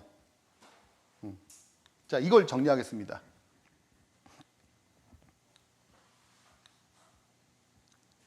자, 기원적으로 이게 원인이 있고, 이게 악과 고통이 어떻게 탄생하는가 원인이 있고, 이 원인들은 항상 유기적이에요. 독립적이지 않아요. 자, 첫 번째는 자유의지입니다. 왜? 이 자유의지로 시작됐거든요. 자유의지의 남용으로 사랑을 선택하지 않았잖아요. 그 결과로 초래했습니다. 그러니까 사랑 없는 이기적인, 자기중심적인, 도덕적인 악이 등장해요. 그래서 살인, 폭행, 강도, 뭐 도둑, 전쟁, 질병 이런 것도 막 등장합니다. 야곱이 뭐 갖고 싶었어요? 장차권 갖고 싶었잖아요. 누굴 속여? 아빠를 속여, 형도 속여. 누가 나쁜 놈이에요? 야곱 나쁜 놈이에요. 에서는 그냥 동생의 속임으로 장자권 뺏겼어. 얼마나 억울해. 그래서 누가 나쁜 놈이에요? 야곱이 나쁜 놈이에요. 도덕적 악을 행한 사람이란 말이죠. 그래서 집에서 쫓겨나가는 거예요. 그래서 자기가 지은 죄로 고통당하는 것입니다. 이게 야곱의 삶이에요. 네. 자, 도덕적 악이 있는 거예요? 있어요. 그 집을 이제 쫓겨나요. 왜? 형을 자꾸 죽이라고 그러니까. 자, 에서는 그런 마음이 없었는데, 동생을 죽일 마음이 없었는데, 야곱이 범죄함으로 에서가 그 마음을 분개했어요. 자, 이게 연쇄적이에요. 연관이 있다고요. 유기적인 영향을 끼친다고요. 자, 요셉 같은 경우에는 특별히 나쁜 일 하지 않아. 좀 기분 나쁘게 했지, 형제들을. 나 좀 잘났다. 뭐 그런 말 좀 하다가 좀 형들을 좀 기분 나쁘게 했어. 그러나 뭐 죽을 죄는 아니잖아요. 노예로 팔 정도는 아니잖아요. 근데 팔아. 기분 나빠가지고 형제들이. 그게 뭐 도덕적 악이죠. 요셉은 그렇게 받을 만한 죄를 진짜 아니었는데 그냥 뭐 하는 것입니까? 팔렸어. 얼마나 억울해. 요셉의 고난. 자기가 직접 한 건 아니지만 누군가가 악한 마음을 품어가지고 내가 당하는 거예요. 나는 악한 그 일에 악을 행하지 않았지만 누가 악을 품었어. 아니, 강도가 저 집 좀 틀어야겠는데? 왔어. 나는 그런 일 한 적 없는데 그거 뭐 하는 거예요? 당하는 거죠. 이게 도덕적 악입니다. 이 세상에 이게 만연한 거예요. 자유의지의 남용? 이미 죄가 깨진 상태로 이게 나타나는 거예요. 이 세상에. 근데 이 자유의지의 남용은 뭐도 가져왔냐면 이 지구의 시스템도 깨뜨렸어요. 죄의 결과로 또 초래되는 일이 있어요. 그 자연적 악이 대표적입니다. 죄로 말미암아 생태계가 뭐였어요? 깨졌어요. 네. 그리고 노화음수로 말미암아 더 깨졌어요. 그래서 지진, 태풍, 화산 폭발 이건 다 뭘 결과예요? 질병. 이것들이 자연재해거든요. 근데 위에 거가 연관이 없어요? 있어요. 왜냐하면 핵폭탄 실험해야겠는데? 여기 터뜨렸어. 여러분 그게 지각이 뭐 가만히 있을 것 같아요? 네. 그 원자력 하다가 오염수 방수했네? 그래서 이상한 고기들 등장해. 이 생선 먹기 어려운데 이게 뭐예요? 이 도덕적인 악이 여기 연관을 끼친다고요. 자연적 악에도. 그러니까 이 지구가 죄의 결과로 말미암아 계속 초래되는 것입니다. 이런 문제들이. 물론 하나님이 균형을 잡으세요. 그래서 태풍을 통해서 여러 가지 더 심각한 문제들을 해결하기도 해요. 그러나 여튼 지금 뭐가 있다? 이 자연적 악이 진행되고 생태계 시스템이 깨지고 있다. 그 다음 하나님이 붙잡고 계신다. 그것이 천사가 사방에서 바람을 잡고 있다라고 기록하는 것입니다. 근데 이게 이 땅에서 이해되는 거예요. 이제 1, 2번은 우리가 지금 이해가 돼. 근데 보이지 않는 세계가 3번, 4번이거든요. 이거는 이제 안 보여서 잘 몰라요. 왜? 사단이 나타 보이면 뭐 하는지 보이잖아요. 인식할 텐데 몰라. 그래서 세 번째, 사단의 의로 초래됩니다. 도덕적인 악과 자연적 악이 영향을 끼쳐요. 누가? 사탄이. 그래서 욥 태풍 불잖아요. 욥 자녀 태풍 불고 다 죽었거든요. 그러니까 뭐야? 자연적인 악을 사용할 수 있어요? 있네. 그죠? 사람의 마음을 막 움직여요? 범죄하도록? 그렇죠. 네, 하와를 꼬시고 가룟 유다의 마음도 예수님 8년 생각도 넣고 자, 역사예요? 역사를 해요. 욥의 고난을 보면 알잖아요. 마음의 역사해가지고 이방 민족들이 쳐들어와서 그 재물을 다 갈취하잖아요. 역사하는 거예요. 있어. 아, 그래서 도덕적인 악과 자연적 악에 영향을 끼치는 더 높은 존재가 있구나. 이건 1번, 2번 뒤에 이 세계가 있는 거예요. 그죠? 물론 꼭 사탄에 의해서 꼭 생태계에 악을 터뜨리는 건 아닙니다. 무슨 말인지 알죠? 그러나 분명 영향을 끼치는 부분이 있기 때문에 이게 사탄인지 이게 자연적 재난인지 우리가 구분할 수 있는 건 아니다. 그러나 분명히 사탄도 이 1번, 2번 다 영향을 끼친다. 됐나요? 네. 자, 마지막 네 번째입니다. 네 번째 제일 중요해요. 네 번째 하나님이에요. 하나님은 허용하세요. 이 모든 것들을. 1번, 2번, 3번을 다 허용하세요. 근데 통제하세요. 주권성이라고 그러거든요. 통제하십니다. 자, 그래서 구속의 경륜에 의해서 하나님이 1번부터 3번까지를 통제하시고 허용도 하시고 심판도 하세요. 하나님도 이 자연재해를 통해 심판하기로 하셨나요? 소돔 고모라 멸망할 때 보세요. 그죠? 노아 홍수 사용하세요. 사용하신단 말이죠. 네. 그래서 악의 실체를 드러내는 통해 또 악을 심판하고 또 구원과 성숙을 위해서 이거를 사용하시는, 허용하시는 거예요, 하나님께서는. 자, 이거를 이제 구체적으로 하나씩 좀 살펴보겠습니다. 이게 악과 고통에 대한 하나님의 섭리, 이제 4번을 좀 살펴보는 거예요, 자세히. 자, 이것도 서로 유기적이에요. 이 섭리가 서로 유기적입니다. 첫 번째, 악을 허용하세요. 자, 악을 허용한 것은 첫 번째, 악의 실체를 드러내기 위해서입니다. 자, 악의 실체를 드러내서 대부분 노아 시대가 얼마나 악한지 알겠죠? 드러내셨어요. 아, 죄가, 선악 하나 먹은 죄가 10대도 되지 않아서 뭐 할 수밖에 없는, 멸망할 수밖에 없는 상황이 있구나. 그래서 악의 실체를 드러내요. 네. 그리고, 그러나 동시에 여전히 회개하고 돌아오는 사람이 있을까요? 바로 즉각 심판했다. 우리 아무도 안 살았어, 벌써. 아무도 못 살아, 우리가. 그러니까 바로 심판했다. 아무도 없어요. 그러니까 하나님이 뭐 하시는 거예요? 다 회개하고 구원하기 위해서 악을 허용하는 거예요.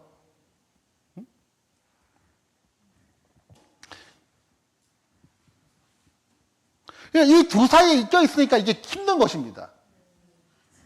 이게 힘든 거예요. 이게 있기 때문에. 이게 어려워요. 왜냐하면 이걸 통해서 구원도 이루시는데, 아니, 악한 짓 많이 하다가 구원받은 사람 있잖아요.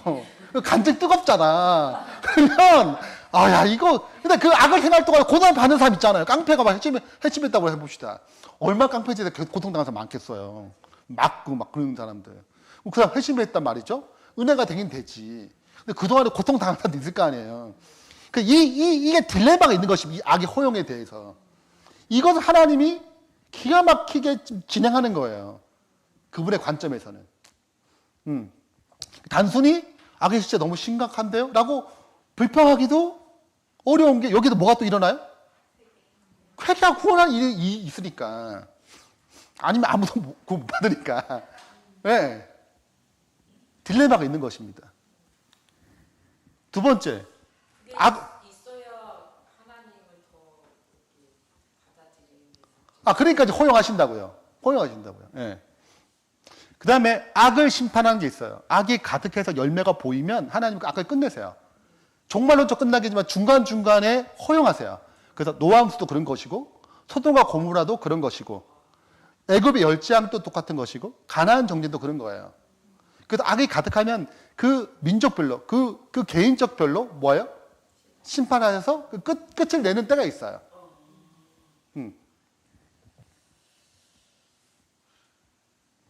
그러면 심판이 오면 뭐야? 고통 당하잖아요. 고통 당하지. 예. 그러면 뭐 소돔과 고모라 애굽 열장할 때 고통 안 당했냐고요. 고통 당하지. 그 시간 동안에 막 갑자기 어두워지고 막 파리가 올라오고 개구리가 올라오고 얼마나 괴롭겠냐고요. 집에 뭐 개구리 터지는데 막 냄새나. 이게 어떻게 감당하겠냐고 이게. 예. 그 과정 가운데 실은 우리가 믿는 개구리 신이 아니구나. 진짜 하나님이구나. 나일강의 신이 아니구나. 그걸 배우는 거죠. 그러니까 악을 심판하는 가운데도 뭐가 있는 거예요? 구원에 대한 과정이 있는 거죠. 그래서 구원과 성숙에 연결돼. 이게 유기적이라고 얘기했잖아요. 이게 딱 유기적으로 돌아가는 거예요. 네. 그 나만 장군이 나병 걸렸어요. 이거 고통스럽잖아요. 뭐 걸리고 싶어서 걸렸나? 네. 근데 그게 누굴 만나게 된 계기가 됐어요? 주님 만나게 된 계기가 됐죠. 욥도 그렇고 요셉도 그래요. 그 요셉이 이렇게 고백하잖아요. 요셉의 고난과 악에 대한 고백이에요. 당신이 나를 이곳에 팔았다고 근심하지 마옵소서. 한탄하지 마옵소서. 하나님의 생명을 구원하려고 나를 당신들보다 먼저 보내셨나이다. 이 땅에 2년 동안 흉년이 들었사오니 5년은 밭가라도 못하고 수수도 못할지라. 하나님의 큰 구원으로 당신들의 생명을 보존하고 당신들의 후손을 세상에 두시려고 나를 당신보다 먼저 보내셨나이다. 그런즉 나를 이리로 보낸 이는 당신들이 아니요 하나님이시라. 우리가 생각할 때는 우리 너가 파가 나가지고 뭐 이렇게 할 수 있지만 이게 크게 보니까 이게 뭐라는 걸 깨닫게 된 거예요. 이게 하나님의 놀라운 섭리구나. 구원과 성숙을 위한 하나님 한 나라를 세우기 위한 큰 계획이 있었구나. 고난과 악을 하나님께 어떻게 쓰신 거예요? 기가 막히게 쓰셨어. 네. 근데 이게 요셉은 자기가 있는 시간이 일은 아니니까 알잖아요. 그죠? 이게 섭리를 알잖아요. 근데 이게 100년 이렇게 하면 우리를 몰라요. 나는 모르는 거라. 자, 이스라엘 백성 애굽에서 430년 동안 있었잖아요. 그 100년, 200년 넘어가잖아요. 그리고 그 끝에 모세를 보내 구원하는 거거든요. 그동안에는 노예 생활해야 돼요. 그러면 생각해 보세요. 하나님 이 고난을 우리 택하신 백성 이게 이렇게 고난 당해도 되나? 너무 고난이 우리는 그거를 400년짜리를 한 줄로 이렇게 몇 줄로 끝나잖아요. 그래서 그 간격을 잘 몰라. 우리는 계속 노예 생활을 해야 된다, 계속. 근데 죽을 때가, 태어날 때 노예로 태어나가지고 죽을 때까지 노예로 살아야 된단 말이죠. 그러니까 나는 못 봐. 이게 무슨 섭리인지 몰라. 본 사람은 모세 때, 그때 또 태어난 사람, 그 모세의 구원에 같이 참여한 사람은, 이렇게 고난을 받았지만, 이러기 위해서 하셨구나. 이걸 아는 거죠. 모른단 말이죠.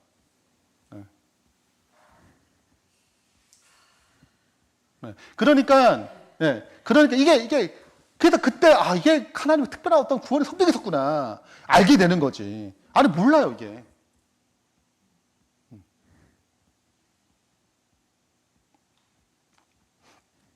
이게 말씀드린 거지. 이게 톱니바퀴가 복잡하게 돌아가잖아. 이게 다 유기적으로 연결되어 있어요. 뭘 딱 하나로 할 수 없는 거라. 그러니까 우리가 뭔가를 이해할 때 어떤 부분을 이해할 수 있는 거지 이 복잡성을 다 이해할 수는 없어요. 우리 인생이 저번에 얘기한 것처럼 우리가 다 인생 연결되어 있잖아요. 아까 전에 야곱이 범죄가 에서에게 영향을 줬단 말이죠. 에서가 죽이러 오는 거예요. 야복강에서 막 울고 하는 거죠. 형이 군사를 데리고 야곱 죽이러 오니까. 그러니까 지금 이게 다 연결되어 있는 거예요. 그러나 그 모든 것들이 에스겔 1장을 얘기하는 거예요. 하나님의 뭐 안에 있으면 통제 아래 있음을 보여주는 것입니다. 수많은 바퀴가 있어요. 바퀴 안에 바퀴가 있어. 그죠? 근데 그 수많은 바퀴가 이 땅에 돌아가는 이 수많은 바퀴들이 누구의 아래에 있다고요? 하나님 아래에 있어요. 네. 하나님이 보신다고요. 다 눈이죠. 눈이 가득하잖아요. 다 보셔. 네? 그래서 뭐 하시는 것입니까? 궁극적으로 구속의 경륜을 완성해 가는 거예요.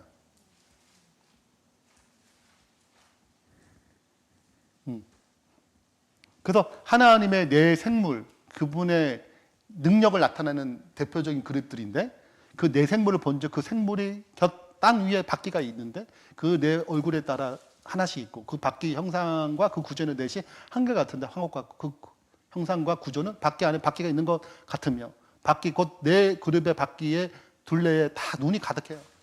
그래서 결국 누구의 통제 아래? 하나님의 통제 아래 이 세상에 있음을 보여줍니다. 이 세상에 자유의지의 남용으로 또는 죄의 결과라서 초래들 사탄이 주장도 하잖아요. 그런 모든 것 가운데 누구의 통제 아래 있음을? 하나님의 통제 아래 있음을 보여줍니다. 자, 이제 마지막 부분인데요. 자, 이게 이제 중요해요. 자, 그래서 이제 그러면 우리가 고난과 악을 또 이해할 때 하나님의 정당성을 보여줘야 되잖아요. 그러면 하나님의 정당성에 대한 관점, 그 의의를 이루어가는 관점과 인간이 생각하는 의의의 관점을 좀 비교할 필요가 있어요. 그래야지 왜 우리가 하늘나라 가면 이게 이해가 되는지 이해할 수 있어요. 자, 보세요. 먼저 성경절입니다. 자, 이사야 55장 8절부터 13절인데 집사님 읽어주세요. 내 생각이 너희의 생각과 다르며 내 길은 너희의 길과 다름이니이다.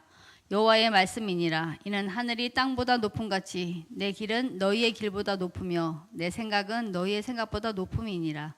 이는 비와 눈이 하늘로부터 내려서 그리로 되돌아가지 아니하고 땅을 적셔서 소출이 나게 하며 싹이 나게 하여 파종하는 자에게는 종자를 주며 먹는 자에게는 양식을 줌과 같이 내 입에서 나가는 말도 이와 같이 헛되이 내게로 되돌아오지 아니하고 나의 기뻐하는 뜻을 이루며 내가 보낸 일에 형통함이니라.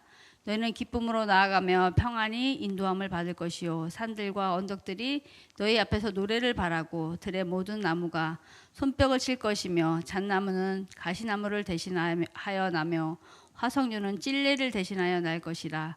이것이 여호와의 기념이 되며 영영한 표징이 되어 끊어지지 아니하리라. 자, 이 앞부분은 구원, 이스라엘 백성 구원에 대한 역사를 내요. 그래서 용서하시고 구원하신 역사를 쭉 얘기하면서 그거를 이렇게 얘기합니다. 내 생각이 이 구원을 이루기 위한 이 선악의 대정태 가운데 구원을 위한 그분의 생각이 너희 생각과 뭐예요? 다르며 달라. 우리는 고난과 어려움과 당장 이거 문제 해결하길 바라잖아요. 근데 벌써 다른 거예요. 관점이. 내 길이 너희 길과 달라요. 여호와의 말씀이니라. 그러니까 하나님의 어떤 이 구원의 계획을 선악의 대정통과 구원의 계획을 이끌어가는 이것이 다른 것입니다. 하늘이 땅보다 높은 것 같이 내 길과 너희 길은 이렇게 차이가 같은 거예요. 높으며 내 생각, 너희 생각 높아요. 이게 너무 높아. 자, 이것을 이제 비유로 설명하자면 비와 눈이 하늘부터 내려서 비 왔네, 눈 왔네라고 생각하지만 우리가 그 시점 보지만 이게 그렇게 끝나지 않는다는 거예요. 그리로 되돌아가지 않는다는 거죠. 땅을 적시고 소출을 하게 해서 싹이 나게 하고 파종하는 자에게 종자를 주고 먹는 자에게 양식을 준다는 말이 이렇게 이끌어간단 말이죠.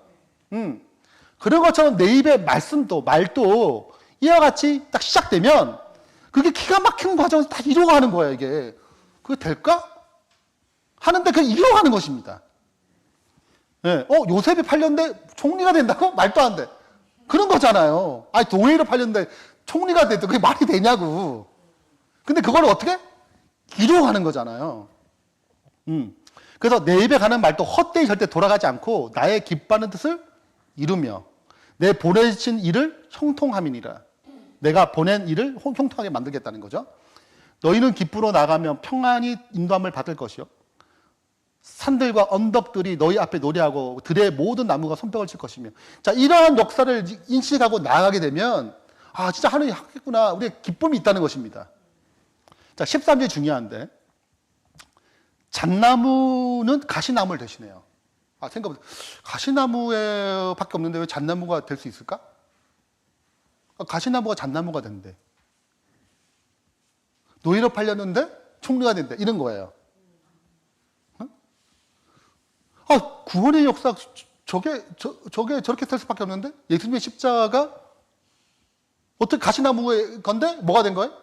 구원의 역사를 이뤘잖아요. 그러니까 전혀 우리는 이해가 안 돼. 이 사성 찔레를 대신해서 어떻게 그 자리에 이 화석류가 피는지. 가시나무밖에 없는데 거기 가시나무가 아닌 잣나무가 나타나는지. 그게 이해가 안 되는 거예요. 근데 그분이 뭐 하겠다고요? 이것을 이루어서 영영한 표징이 되게 만들겠다는 것입니다. 구원의 계획의 역사가. 이렇게 해서 그분의 정의, 그분 의로우심, 이 땅에 악과 권한을 허용하신 그 하나님의 의로우심과 정의를 드러내겠다는 거예요. 그 드러내는 과정이 내 생각과 너희 생각이 다른다는 것입니다. 자, 이제 좀 설명하기 위해서. 자, 여기 1차, 0차원부터 3차원까지 설명입니다. 자, 0차원은 점이에요. 차원이 없어. 점. 자, 1차원은 선이에요. 2차원은 면입니다. 이 선이 쭉 있는 거예요. 점이 쭉 있으면 2차원. 1차원이 쭉 있으면 2차원이 되는 거예요. 자, 2차원이 이제 쭉 이게 사방으로 있으면 3차원 공간이 형성됩니다. 그죠? 자, 근데 이걸 좀 이해하기 위해서 우리는 어떤 사건을 볼 때 뭐 어떻게밖에 못 보냐면 점밖에 못 봐요. 즉 일어난 사건. 네. 선을 보고 싶지만 선을 못 봐요. 왜냐하면 추측한 걸 수는 있어요. 이게 이렇게 되지 않을까? 추측할 수 있지만 우리는 실제 알 수가 없어요. 자, 그래서 이게 우리의 관점이에요. 우리의 상황, 일어난 사건만 이해를 해요. 자, 근데 이 0차원의 세계는 1차원을 볼 수가 없어요. 우린 요 차원이란 말이죠. 1차원을 볼 수가 없어요. 네. 근데 1차원은 0차원을 볼 수 있어요. 왜냐하면 점으로 이루어졌으니까 볼 수 있어요, 점을. 저 끝에를 알 수가 있어요. 이게 여기 점이 있잖아요? 그럼 여기 알아요. 이게 이어왔잖아. 그러니까 다 본단 말이죠, 이게. 근데 어떤 상황들이 요 선만 쭉, 요것만 나간 게 아니라 이게 복합하게 있는 거라. 이게 쫙 흩어져 있잖아요. 다 연결되어 있으니까, 우리가. 그러니까 이게 어떤 일이 하나만 쭉 연결성을 갖고 있단 말이죠. 그러니까 훨씬 더 차원이 높은 거예요. 응? 이 차원은 우리 사회만 일어나지 않아요. 우리의 인류 사회만 모두 있어요. 하늘의 세계도 있잖아요. 그러니까 공간 차원적인 영역이 있는 거예요. 그래서 하나님의 입장에서는 여기 하나님 입장인데 3차원 이상 영역이란 말이죠. 그러니까 하나님은 어떤 일을 볼 때 요렇게 우리는 요렇게 보지만 하나님은 요렇게 본단 말이죠. 이걸 뛰어넘어서 본단 말이죠. 이해의 관점이. 자, 그러면 우리는 언제쯤 알 수 있을까요? 하나님처럼. 아니지. 우리가 하늘날 가게 되면. 차원이 이렇게 가기 때문에요. 그분의 차원으로 이끌어 가시거든요. 그러면 이해가 되는 것입니다. 왜 이렇게 이해가 되는 거예요? 그래서 지금은 희미하게 보이나. 그때 재림의 때는 어떻게 본다고요? 네. 왜냐하면 이 차원을 뛰어넘는 차원으로 넘어가거든요. 그러니까 우리가 이 상황을 이해가 되는 거예요. 그러니까 우리가 그렇구나를 알게 되는 것입니다. 그러면 우리가 지금 이 땅에서 이해할 수 있어요. 요셉처럼 주어질 때가 있어요. 그 고난의 의미를 알게 되는 때가 있어요. 그렇잖아요? 근데 모를 때도 있어. 왜 오픈되지 않았으니까, 그거는. 우리가 왜 성경을 더 알느냐면 성경은 지금 입체적으로 보여줬잖아요. 기록으로. 어떤 거는 요것만 보여주고 어떤 건 요거 뭐 욥 같은 거 요런 걸 보여준 거예요. 욥 같은 경우에는. 차원을 다 보여줬잖아요. 복합적으로 이렇게 일어나는 거를. 그러니까 우리가 그 성경을 통해서 아는 거예요. 이게 차원이 최소한 3차원이 있구나. 입체적으로 돌아가는구나를 알게 되는 거예요. 그러니까 모든 것이 이렇게 보여주진 않았어요. 그렇죠? 네. 그러니까 감춰져 있단 말이죠. 대부분 우리는 여기에 속해요. 여기. 어쩌다가 1차원을 좀 깨달을 때가 있어. 이게 지나고 보니까 그런 거구나. 이렇게 이해가 돼. 무슨 말인지 이해되시죠? 그렇게 해서 어떤 거는 저는 여기밖에 몰라. 근데 어떤 사람은 뭔가 영감을 받아가지고 저는 뭐 설교했고 누구 전도했단 말이죠. 그분이 어느 순간 언제 찾아와가지고 목사님 때문에 이렇게 했습니다. 그러면 선과 선이 이어졌잖아요. 저는 제 선밖에 모르는데 저분 때문에 새로운 선이 보여졌잖아요. 그러면 2차원까지 어떻게? 보여지는 거예요. 과거의 역사를 통해서. 근데 이거는 굉장히 일부분이에요. 그러니까 우리가 다 이해할 수 있는 것이 아니다. 네. 그러니까 예수님이 돌아가셨는데 2살 아래 아예 다 죽었어. 이거 완벽히 이해할 수 있는 게 아니잖아요.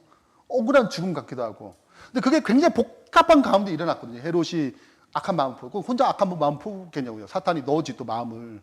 안 그러겠어요? 예수님 죽여야 한다. 안 된다. 야. 아예 시작부터 끝내 그렇게 하지 않았겠죠. 그럼 하나님 개입 안 했겠어요?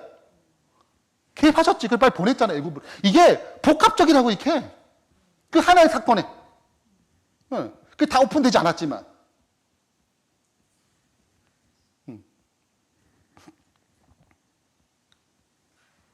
자, 이제 장기를 좀 배워보겠습니다. 자. 예, 괜찮아요. 뭐, 배울 필요 없어요. 자, 장기를 좀 떴어요. 자, 떴는데, 여기 보면 상이 있어요, 상. 상은 어떻게 가냐면, 앞으로 한 칸 가고, 직선으로, 대각선으로 2칸을 갑니다, 이렇게. 그러면 또 이렇게도 갈 수 있겠죠. 요로 갈 수 있겠죠. 또, 요렇게도 갈 수 있어요. 이렇게. 네, 요렇게도 갈 수 있어요. 뭐, 이렇게 밑에도 갈 수 있겠죠. 상은 항상 한 칸, 대각선 2칸을 가요. 네. 예, 상이라는 것이, 예.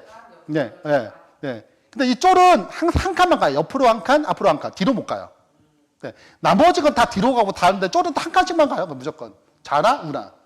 또 앞으로나. 뒤로 못 가요. 자, 그러면, 예. 자, 장기 또 보신 분. 저밖에 없군요. 자, 여튼, 자, 대충 알겠죠, 일단은. 자, 근데 이 상이 이렇게 한 칸 가가지고, 요렇게 먹을 수 있어요. 그럼 쫄은 죽겠죠. 그러면 요 쫄을, 그러면 가만히 두겠어요? 그러면 이 쫄을 어떻게 하는 거예요?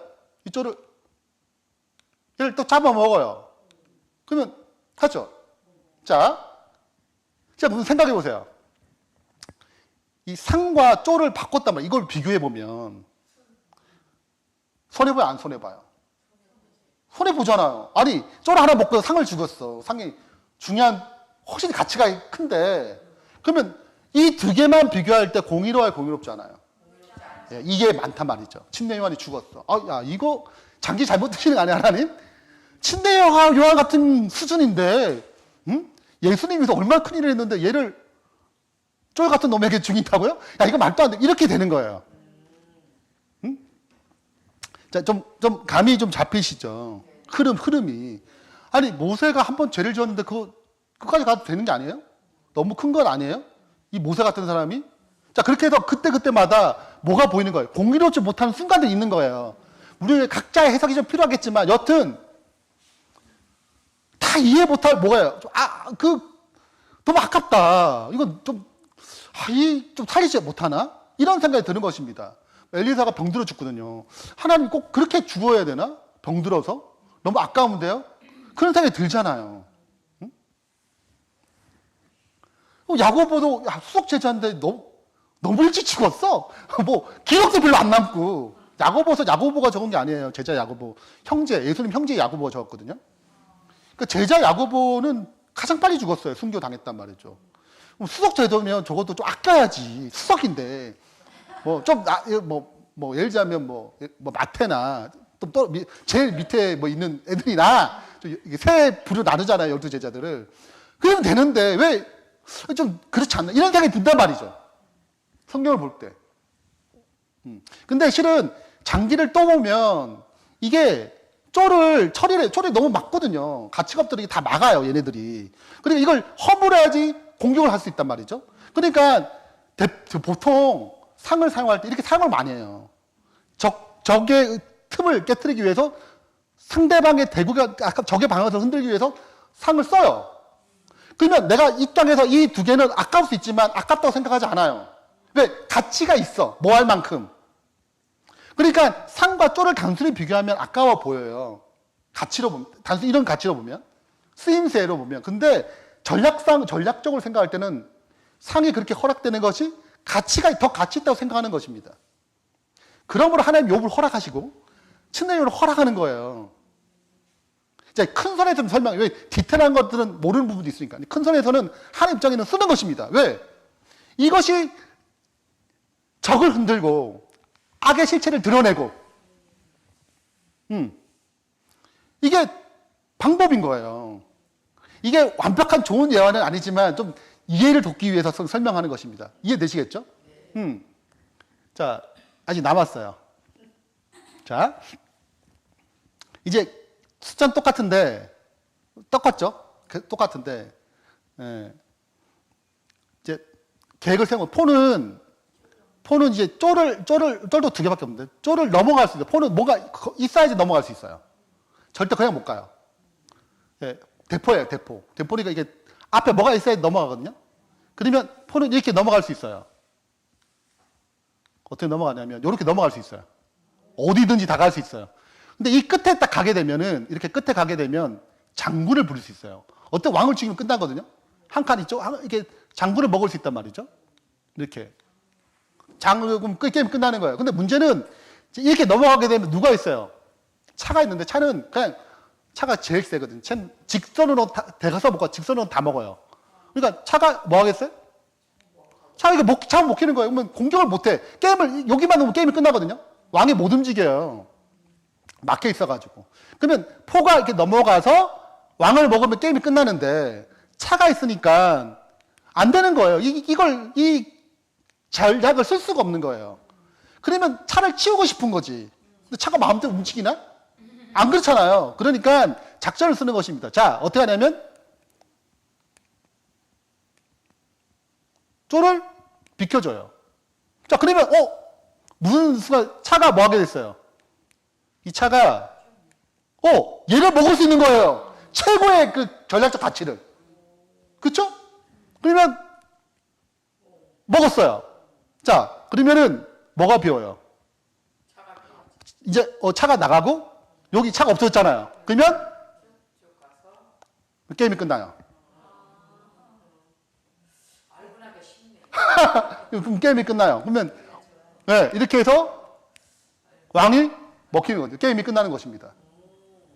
자, 근데 순간적으로 볼 때는 차를 준다고? 아싸! 이럴 수 있어. 무슨 말인지 알죠? 근데 여기는 차를 줄 때 뭐가 있는 거예요? 생각이 있는 거라 이 게임을 끝낼 수 있는 생각이 있는 거예요. 그냥 주지 않는다고. 멋모르고 먹는 거지. 사단이 멋모르고 먹는 거지. 이해되시겠어요? 흐름을? 그러니까 이게 게임이 끝나는데 그러므로 차를 내주는 것이 손해보는 것처럼 보이죠. 저렇게 허무하게 죽는 건데? 그 허무하게 죽는 것처럼 보이잖아, 얘는. 근데 공유롭지 못하게 보이기도 해요. 근데 전략을 생각해보면 이거는 대박인 거예요?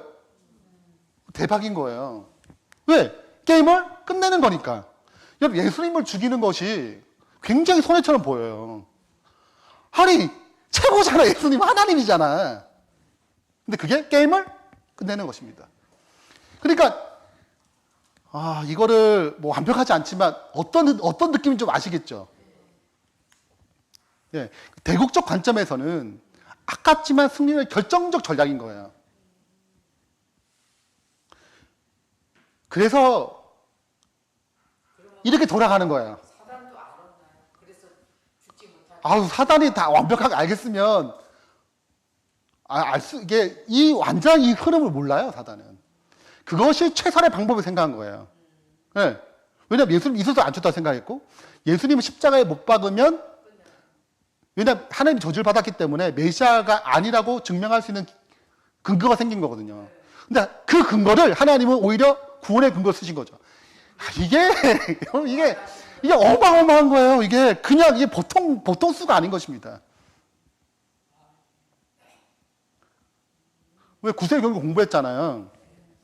그러니까 십자가에 나무에 달려야 돼요. 왜 나무에 달려야지? 돌로 맞은 건 안 돼요. 나무에 달려야지 하나님이 저주 받으니까 예수님 나무에 달아야지 사단을 죽여야 메시아가 아님을 증명해요. 왜? 하나님께 저주 받는 사람이 뭐 메시아가 되겠냐? 선지자가 되겠냐? 그냥 가짜다. 이게 사단의 증명하는 방식이란 말이죠. 그래서 진짜 나무에 못 박자. 그러니까 나무에 못 박은 거예요, 예수님을. 근데 하나님은 그래, 이게 찾으는 거 똑같다니까요. 기가 막힌 계획이 갖고 있는 거죠. 그래서 십자가에 죽어가지고 다들 아니다, 선지자가 아닌가 보다, 메시아가 아닌가 보다 생각할 때, 생각할 때 그분이 왜 그렇게 죽으셔야 되는지, 왜 죄의 값은 하나님이 저주를 받아야 끝내야 되거든요. 그분이 그게 죽어야 우리의 죄를 해결하거든. 그래서 그분이 허락한 거죠. 그 십자가가 뭐가 된 거예요? 구원의 길이 된 거죠. 네.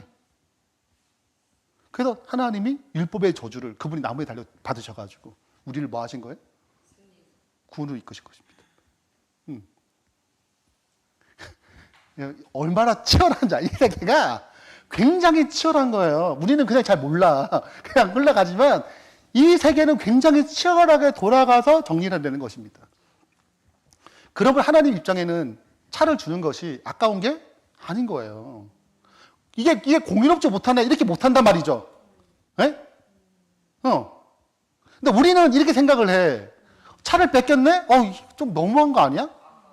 이렇게 생각한단 말이죠. 왜? 우리는 점 수준이거든. 그러니까 그 수준 이상을 볼 수가 없어요, 잘. 네. 근데 하나님은 하나님의 의와 하나님의 정의와 하나님의 사랑의 관점 자체, 이 삶 자체 4차원적이에요. 3차원은 사단도 참여하지만 4차원적이거든요. 차원을 넘어버려요. 네. 그래서 모든 시간과 공간을 초월해서 아시기 때문에 승리로 이끌어 가시는 것입니다. 우리가 그 순간에 이해 못한다 하더라도 네. 마무리를 하면서 요걸 읽고 마치겠습니다. 자, 선악의 대쟁투에서 악과 고난의 이유는 자유의지가 있고, 그죠? 죄의 결과적 초래가 있어요. 그리고 사탄의 역사가 있나요? 하나님의 역사, 이 네 가지 경우로 이루어진다고 그랬죠? 유기적 관계 가운데 진행된다. 하나님께서는 그분의 섭리와 계획 가운데 악을 허용하시며 또한 심판하신다. 그리고 그 과정에서 구원과 성숙으로 그의 백성을 이끌어 사탄과의 싸움의 최종 승리로 이끌어 가신다. 그 결과 하나님이 의로우심을 드러내고 사탄의 주장이 거짓임을 판명되는 것이다. 이러한 대쟁투 현장에서 인간의 지혜로 현재의 악과 고난을 이해하는 데 한계가 있다. 우리는 점의 순간밖에 모르니까. 그러면 우리는 이해되지 않는다 하더라도 선악의 대쟁투 관점을 가져야 돼요. 이게 어떤 과정 가운데 지금 진행되고 있는지를. 네. 내가 그걸 완벽하게 이해할 수는 없어. 네. 그러나 지금 이 대쟁투 가운데 지금 진행되고 있다라는 것은 인식을 해야 돼요. 가지고 하나님을 신뢰하며 그 이끄심에 믿음으로 순종해 나가야 한다. 마침내 천국에 들어가서 대면하여 보는 것 같이 이 모든 것을 알 것이다. 잘렸네? 자, 됐나요? 그래서 이제 마지막 욥이 이제 고백하는 것입니다. 하나님 섭리 다 들은 다음에 욥이 고백하는 거예요. 욥이 여호와께 대답해 이르되 주께서는 못하실 일이 없사오니 무슨 계획이든 못 이루실 수 없는 줄 아오니 무지한 말로 이치를 가린 자가 누구니까. 나는 깨닫지 못한 일을 말하였고 스스로 알 수도 없고 헤아리기 어려운 일을 말했나이다. 네, 마치 다 아는 것처럼 하나님을 판단했잖아요. 쭉 들어보니까 내가 지금 알 수가 없는 영역이구나. 네. 내가 주께 대하여 귀로 듣기만 하였사니 이제는 눈으로 주를 보옵나이다. 그러므로 내가 스스로 거두어드리고 티끌과 제 가운데 회개합니다. 라고 마무리합니다. 네. 그래서 우리가 어떤 부분을 이해할 수 있지만 어떤 부분은 완전히 이해할 수 없어요. 그러니까 무지한 말로 이 이치를 완벽하게 이해할 수가 없단 말이죠. 네.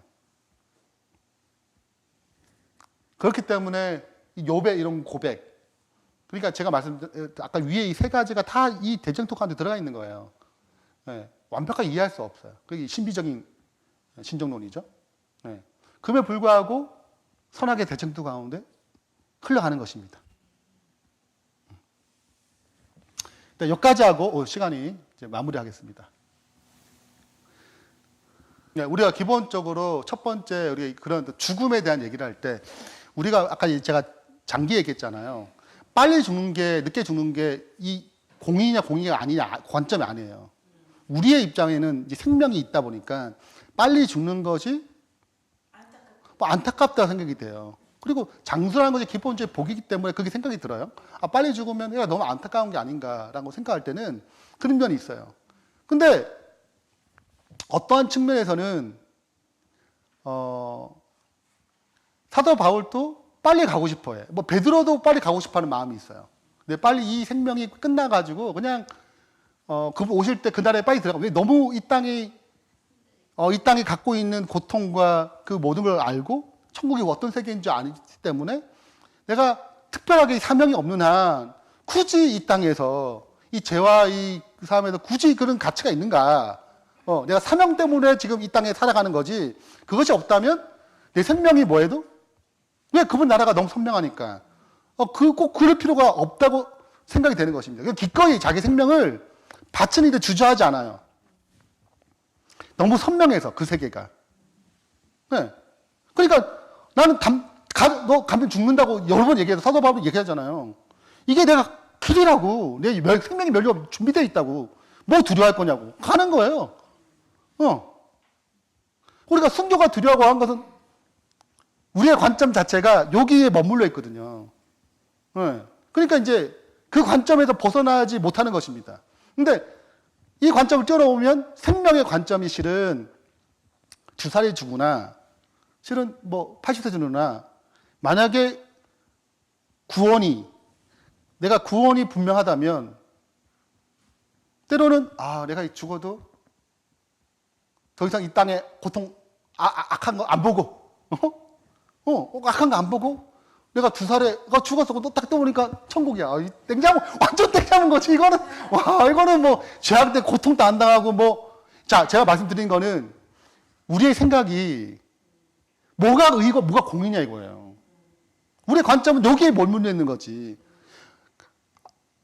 하나님의 관점에서 볼 때는 그 빨리 죽는 게 굳이 이 땅에 더 살아서 고통 당하는 것보다 어떤 면에서는 특별히 사명이 없는 한 내가 죽는 것이 사명의 끝인 위해서 그거 땡큐거든. 네. 왜? 영원한 세계가 있으니까. 그러므로 이제 우리가 얘기하시듯이 예수님이 죽은 그 때에 순교당한 주사 아래에 있는 우리가 천국에서 본다고 얘기하잖아요. 그건 이제 뭐 엘렌 화이트의 글뿐만 아니라 수많은 많은 학자들이 그걸 바라보는 견해가 그래요. 네. 그래서 하나님께서는 그렇게 허락하지 않겠냐. 그것은 그냥 예수님으로 우리도 순교당하는 거기 때문에 그럼 거기에 가게 되면은 그냥 땡잡은 거죠. 어떻게 보게 되면. 아기를 잘할 것 같은데. 그러니까 우리가 생각하는 초점 자체가 어떻게 보면 욥의 자녀들도 그것이 슬픈 일인가 할 때 퀘스천이 있다는 거예요. 그러니까 제가 말씀드리는 공의의 관점이 우리의 정의와 하나님의 정의가 다르다는 거지. 그럼 욥의 입장에서는 슬픈 일이지만 하나님의 있을 때는 슬픈 일이 아니에요. 그러니까 이제 이 전체적인 바라보게 되면 어차피 우리가 죽으면 의식이 없거든요. 천년이든 만년이든 그 다음 날이에요. 이 시간의 개념이 없단 말이죠. 우리가 딱 잠에서 일어났는데 몇 시간인지 알아요? 몰라요. 그냥 잠에서 일어난 거지. 똑같이 시간의 관념이 없어요. 아벨은 순교 당했잖아요. 그로부터 약 6,000년 가까이 지나도 시간적 관념이 없어요. 예수님 재림한 그 다음 날인 거예요. 다음 날 일어난 거죠. 아니, 일어나자, 내 죽자마자 예수님 오셨네? 이거예요. 죽자마자 6,000년이 지났다가 다른 사람 듣는 거지. 죽자마자, 예수님 이렇게 일찍 오셨나? 여러분, 이거예요. 우리는 지금 시간 속에 살아가기 때문에 시간을 인식하지만 이미 죽은 자는 거기서부터 시간이 흘러가지 않거든요. 그러니까 그 다음날, 죽은 그 다음날, 스테반이 죽었어, 돌 맞으면서. 그리고 딱 일어났더니, 돌 맞은 데 바로 오시는구나, 예수님은. 그런 거예요. 그러므로, 뭐가 공이고 뭐가 의롭냐, 이거예요. 그런 관점에서 보게 될 때, 그런 관점으로 욥의 자녀가 먼저 죽는 것, 그것이 억울하다고 얘기할 수 있냐, 이거지. 단순히. 우리의 관점에서는 부모가 마음 아프겠다. 하나님도 아프겠죠. 이 땅에 죄로 말미암아 났던 결과들이니까 왜 안 아프겠냐고요. 근데 하나님의 어떤 전체적인 흐름에서는 그게 전혀 다른 관점을 접근하는 거기 때문에 그 구원받을 거 굳이 고생 안 하고 그것이 그들을 향한 특별한 계획이 없다면 그 가운데 허락됨으로 그가 구원받는 것이 훨씬 더 낫다고 생각되는 거죠. 네. 그러니까 주 안에서 잠자는 것이 복이에요. 이 하나님 허락하시면. 그 죽음이라는 것 자체를 우리가 사명 때문에 살아가는 거거든요. 구원받은 자는 그 다음 사명 때문에 살아가는 거예요. 내게 주어진 사명이기 때문에 지금 살아가는 거예요.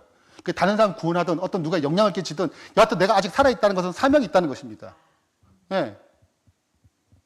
아니 그냥 나도 구원받자고 딱 끝나고 딱 하면 좋아. 뭐 나쁘겠어. 네. 가족들 고통 좀 당하겠지만 마음이 아프고 그런 게 있지만 실은 굳이 또 살아가겠고 또 하나님 역사하시니까. 근데 그런 어떤 전체적인 흐름을 볼 때, 하나님이 이끌어 가신 그런 어떤 누가 죽고 어떤 그런 과정들이, 공이냐 공이 아니냐, 너무 공평하지 않다, 이런 개념이 아니라는 거죠. 좀 제가 설명이 좀 이해가 되시나요? 네. 성경적으로 얘기할 때는 좀 더 깊이 얘기할 수 있지만 막상 그 고난을 당한 사람에게는 이런 얘기를 할 수 없어요. 고난 당한 사람과 같이 아파하고 공감해주고 무엇인가 이제 좀 정신이 찾아서 뭔가 이제 여기에 대한 해답을 얻기 원할 때는 우리가 좀 성경적으로 얘기할 필요가 있었고, 자, 이렇게 방대하게 얘기한 이유 중에 하나는, 이런 정반적인 시선을 갖고 있어야 이게 어느 부분에 들어가고 이게 어떤 식으로 또 적합하게 얘기할 수 있을지에 대한 전체 시각을 가지고 얘기할 수 있다는 거. 내가 어떤 부분을 얘기한다 하더라도 전체 시각을 갖고 얘기하는 것과 내가 지금 이런 얘기가 있는데 지금 다 얘기를 못해 라는 것과, 이제 하나님이 보통 그렇게 하시거든요. 요거밖에 없어. 요거 얘기하는 게 아니라 이거 있는데 너가 지금 이해하는 요거밖에 안 되니까 내가 지금 요거 이만큼 얘기하는 거야 라고 줄여서 얘기하는 거잖아요. 나도 이제 그런 상황에 있을 때 이 사람의 상황을 보고 형편을 보고 얘기를 하는 거죠. 큰 흐름이 있다면, 이게 선악의 대쟁투 가운데 이런 네 가지의 연관성이 있어. 근데 하나님이 다 통치하시고 마치 이렇게 이루실 거야. 그러니까 크게 얘기할 수 있겠지만 좀 그런 분에게는 그래, 우리는 다 이해할 수 없지, 이 고난에 대해서는. 근데 하나님은 공의로우시고 이걸 가장 선하게 인도하실 거라. 선하게 인도하시고, 이건 다 이해할 수 없겠지만 가장 선하게 이끌으실 거야. 그래서 마침내 우리가 그때 보겠지. 그게 좀 수준이 좀 이렇게 하신 분에게 하나님의 선하심에 대한 얘기를 좀 접근할 수 있는 부분인 거죠. 왜냐하면 예수님께 십자가에서 자기의 자신을 주었다는 것은 가장 큰 증명이거든요. 그분이 선하심을 증명하는 가장 중요한 증명이기 때문에 그걸 기초로 접근하는 거거든요. 네. 그러니까 그걸 기초로 접근하는 거기 때문에 네. 근데 욥의 자녀들은 하늘에 올라가게 되면 2배를 받을 거예요. 기존의 자녀, 죽은 자녀로 하늘에서 보고 또 지금 10명 준 자녀도 보고, 왜 2배죠? 다 2배를 받은 거예요. 이 땅의 재물은 가져갈 수 없죠. 그러나 자녀는 진짜 하늘에서 또 얻는 복이라고 생각. 우리가 어떤 것들은 이제 욥의 자녀나 예수님의 어떤 탄생으로 인해서 그 주사 아래 다치고 우리가 완벽하게 이해할 수 있는 건 아닌 건 있어요. 그냥 우리가 이해가 한계가 있으니까. 그걸 설명하고 있는 데 있어서 너무 억울한 게 아니냐, 그렇게 관점을 접근하게 되면 우리가 이제 실은 뭐가 의냐, 뭐가 공이냐, 그건 내 정의인데 하나님의 정의가 다르니까. 그것이 이 땅에 고통 당하는 것보다 고통이 강감해 천국에 가는 것이 더 의로운 방식이, 더 공의로운 방식이 될 수 있잖아요. 그러니까 우리가 그것을 단순히 가치거든요. 가치를 내가 어디에 두느냐의 차이거든요. 이런 부분들이. 상과 쪼를 바꿀 때 가치를 상에 두면 절대 쪼를 안 바꿔요. 근데 전체 대구를 보고 진행할 때는 준단 말이죠. 차도 주고. 그래서 이제 진행한단 말이죠. 그러니까 가치를 내가 어떻게 두게 될 때 그런 것들이 희생이 공의롭지 못하거나 안 좋은 것이 아니라 더 큰 어떤 역사로 이루어지는 어떤 것들이 있다는 거죠. 물론 거기에 부모의 마음이 아프고 거기에 대한 하나님이 어떻게 그들을 또 채워주고 어떤 응답을 잘 모르겠지만 그게 또 어떻게 이제 연결될지 잘 몰라요. 그까지 우리 다 이해할 수 있는 거, 그게 다 오픈된 게 아니니까. 근데 또 이해할 수 있는 것들이 또 있어요. 모세를 잠들게 하는 것도 굉장히 공의로운 방식이거든요. 그건 설명할 수 있는 것들이 있어요. 우리가 오픈됐던 것들이 있고 오픈하지 못하는 것들이 있기 때문에 오픈하지 못하는 것들에 대해서는 이제 한계점이 어느 정도 이제 하나님의 공의와 우리의 공의가 차이가 있다라는 어떤 정의와 그분의 사랑은 차이가 있는 관점, 거기에서 얘기할 수 있어요. 왜냐하면 우리의 시선에서 그건 공의롭지 못하다고 생각하지만 하나님이 진짜 안 그럴 수 있거든요. 충분히. 가치가 다르니까. 그런 측면에 좀 설명할 수 있다고 생각이 된다면 어떤 것들은 충분히 설명 가능한 때도 있어요. 그래서 가능해지는 것들은 좀 설명하는 방식으로, 또 가능하지 못하는 부분들은 우리가 이제 그런 방식, 하나님의 공의와 의와 사랑의 관점과 우리의 의의 관점이 다르기 때문에 무엇이 더 가치 있는지에 대해서 우리로 알 수가 없다. 우리는 기껏해야 점 가지고 뭔가 하려고 그러는데 하나님이 이 전체를 바라보고 그걸 결정하는 거기 때문에 그걸 지혜로우시고 가장 선만 선택하신 분이 뭐가 정의고 뭐가 공의라 할 때는 침례 요한을 줄 때는 얼마나 그거 많이 생각하시겠어요. 그래서 결정한 것들이기 때문에 그런 것이다. 네. 그래서 그 하나의 침례 요한의 죽음으로 얼마나 많은 신약 시대에 제자들이 순교에 기꺼이 헌신하지 몰라요. 그러니까 그게 영향력이 있단 말이죠. 그냥 그 하나 둘 때 그냥 생각이 아니에요. 네. 네. 뭐 하나 주지만 사탄의 세력을 뒤흔들 만한 결심자들이 등장하거든요. 헌신자들이. 그러니까 이제 하는 거예요. 이 복잡한 이 상황들을 이끌어가는 것입니다. 왜냐하면 하나님께서 어떤 죽음도 구원과 멸망에 대한 확정 없이 그러시지 않아요. 애매한 상태 절대 하지 않아요. 근데 뭔가 됐을 때는 그 사람, 구원받은 사람이 죽었을 때 사명이 끝나서 죽어요. 그 사명이 있거든. 주어진 사명이 끝나면 굳이 이 땅에서 있을 필요가 없는 거예요. 그래서 그 사명이 끝나면 데려가시는 것입니다. 예, 구원받은 사람을 사명이 끝나면 하나님께서 그 필요에 따라서 데려가시는데, 악인들은 계속 악을 짓잖아요. 근데 끝나서 보면 얘가 지금 죽으면 덜 고통스러운 거예요. 회복되지 않을 그 기간, 은혜 기간이 끝나면 계속 산다는 거는 뭘 증명하냐면 고난을 더 받겠다는 뜻이거든요. 고초를 더 당해. 왜냐하면 돌아올 거라고 생각이 될 때 고난하는 의미가 있는 거예요. 응? 근데 어차피 안 돌아와. 근데 계속 악을 행해. 이 사람은 그 생명이 거둬감으로 말미암아 이 사람도 뭐 하지 않고 죄가 더 많이 악하지 아니하고 그 사람 때문에 당하는 다른 사람들도 고통을 덜 받고 그렇게 데려가는 거예요. 그렇기 때문에 그 문제가 다 끝나야지만이 생명을 허락하세요. 생명을 거둬가세요. 그 애매한 죽음은 절대 없어요. 그분의 관점에서는. 우리가 그걸 이해를 못해요. 왜냐면 우리 1차원적이거든요. 0차원적이에요. 여기에서 밖에 못기 때문에 3차원을 이해할 수 없어요. 그 너머 세계를 알 수 없어요. 그것이 복합적인 상황 가운데 결정 내리는 거잖아요. 그러니까 하나님께서는 그 모든 것을 보시고 그 다음에 결정하는 거예요.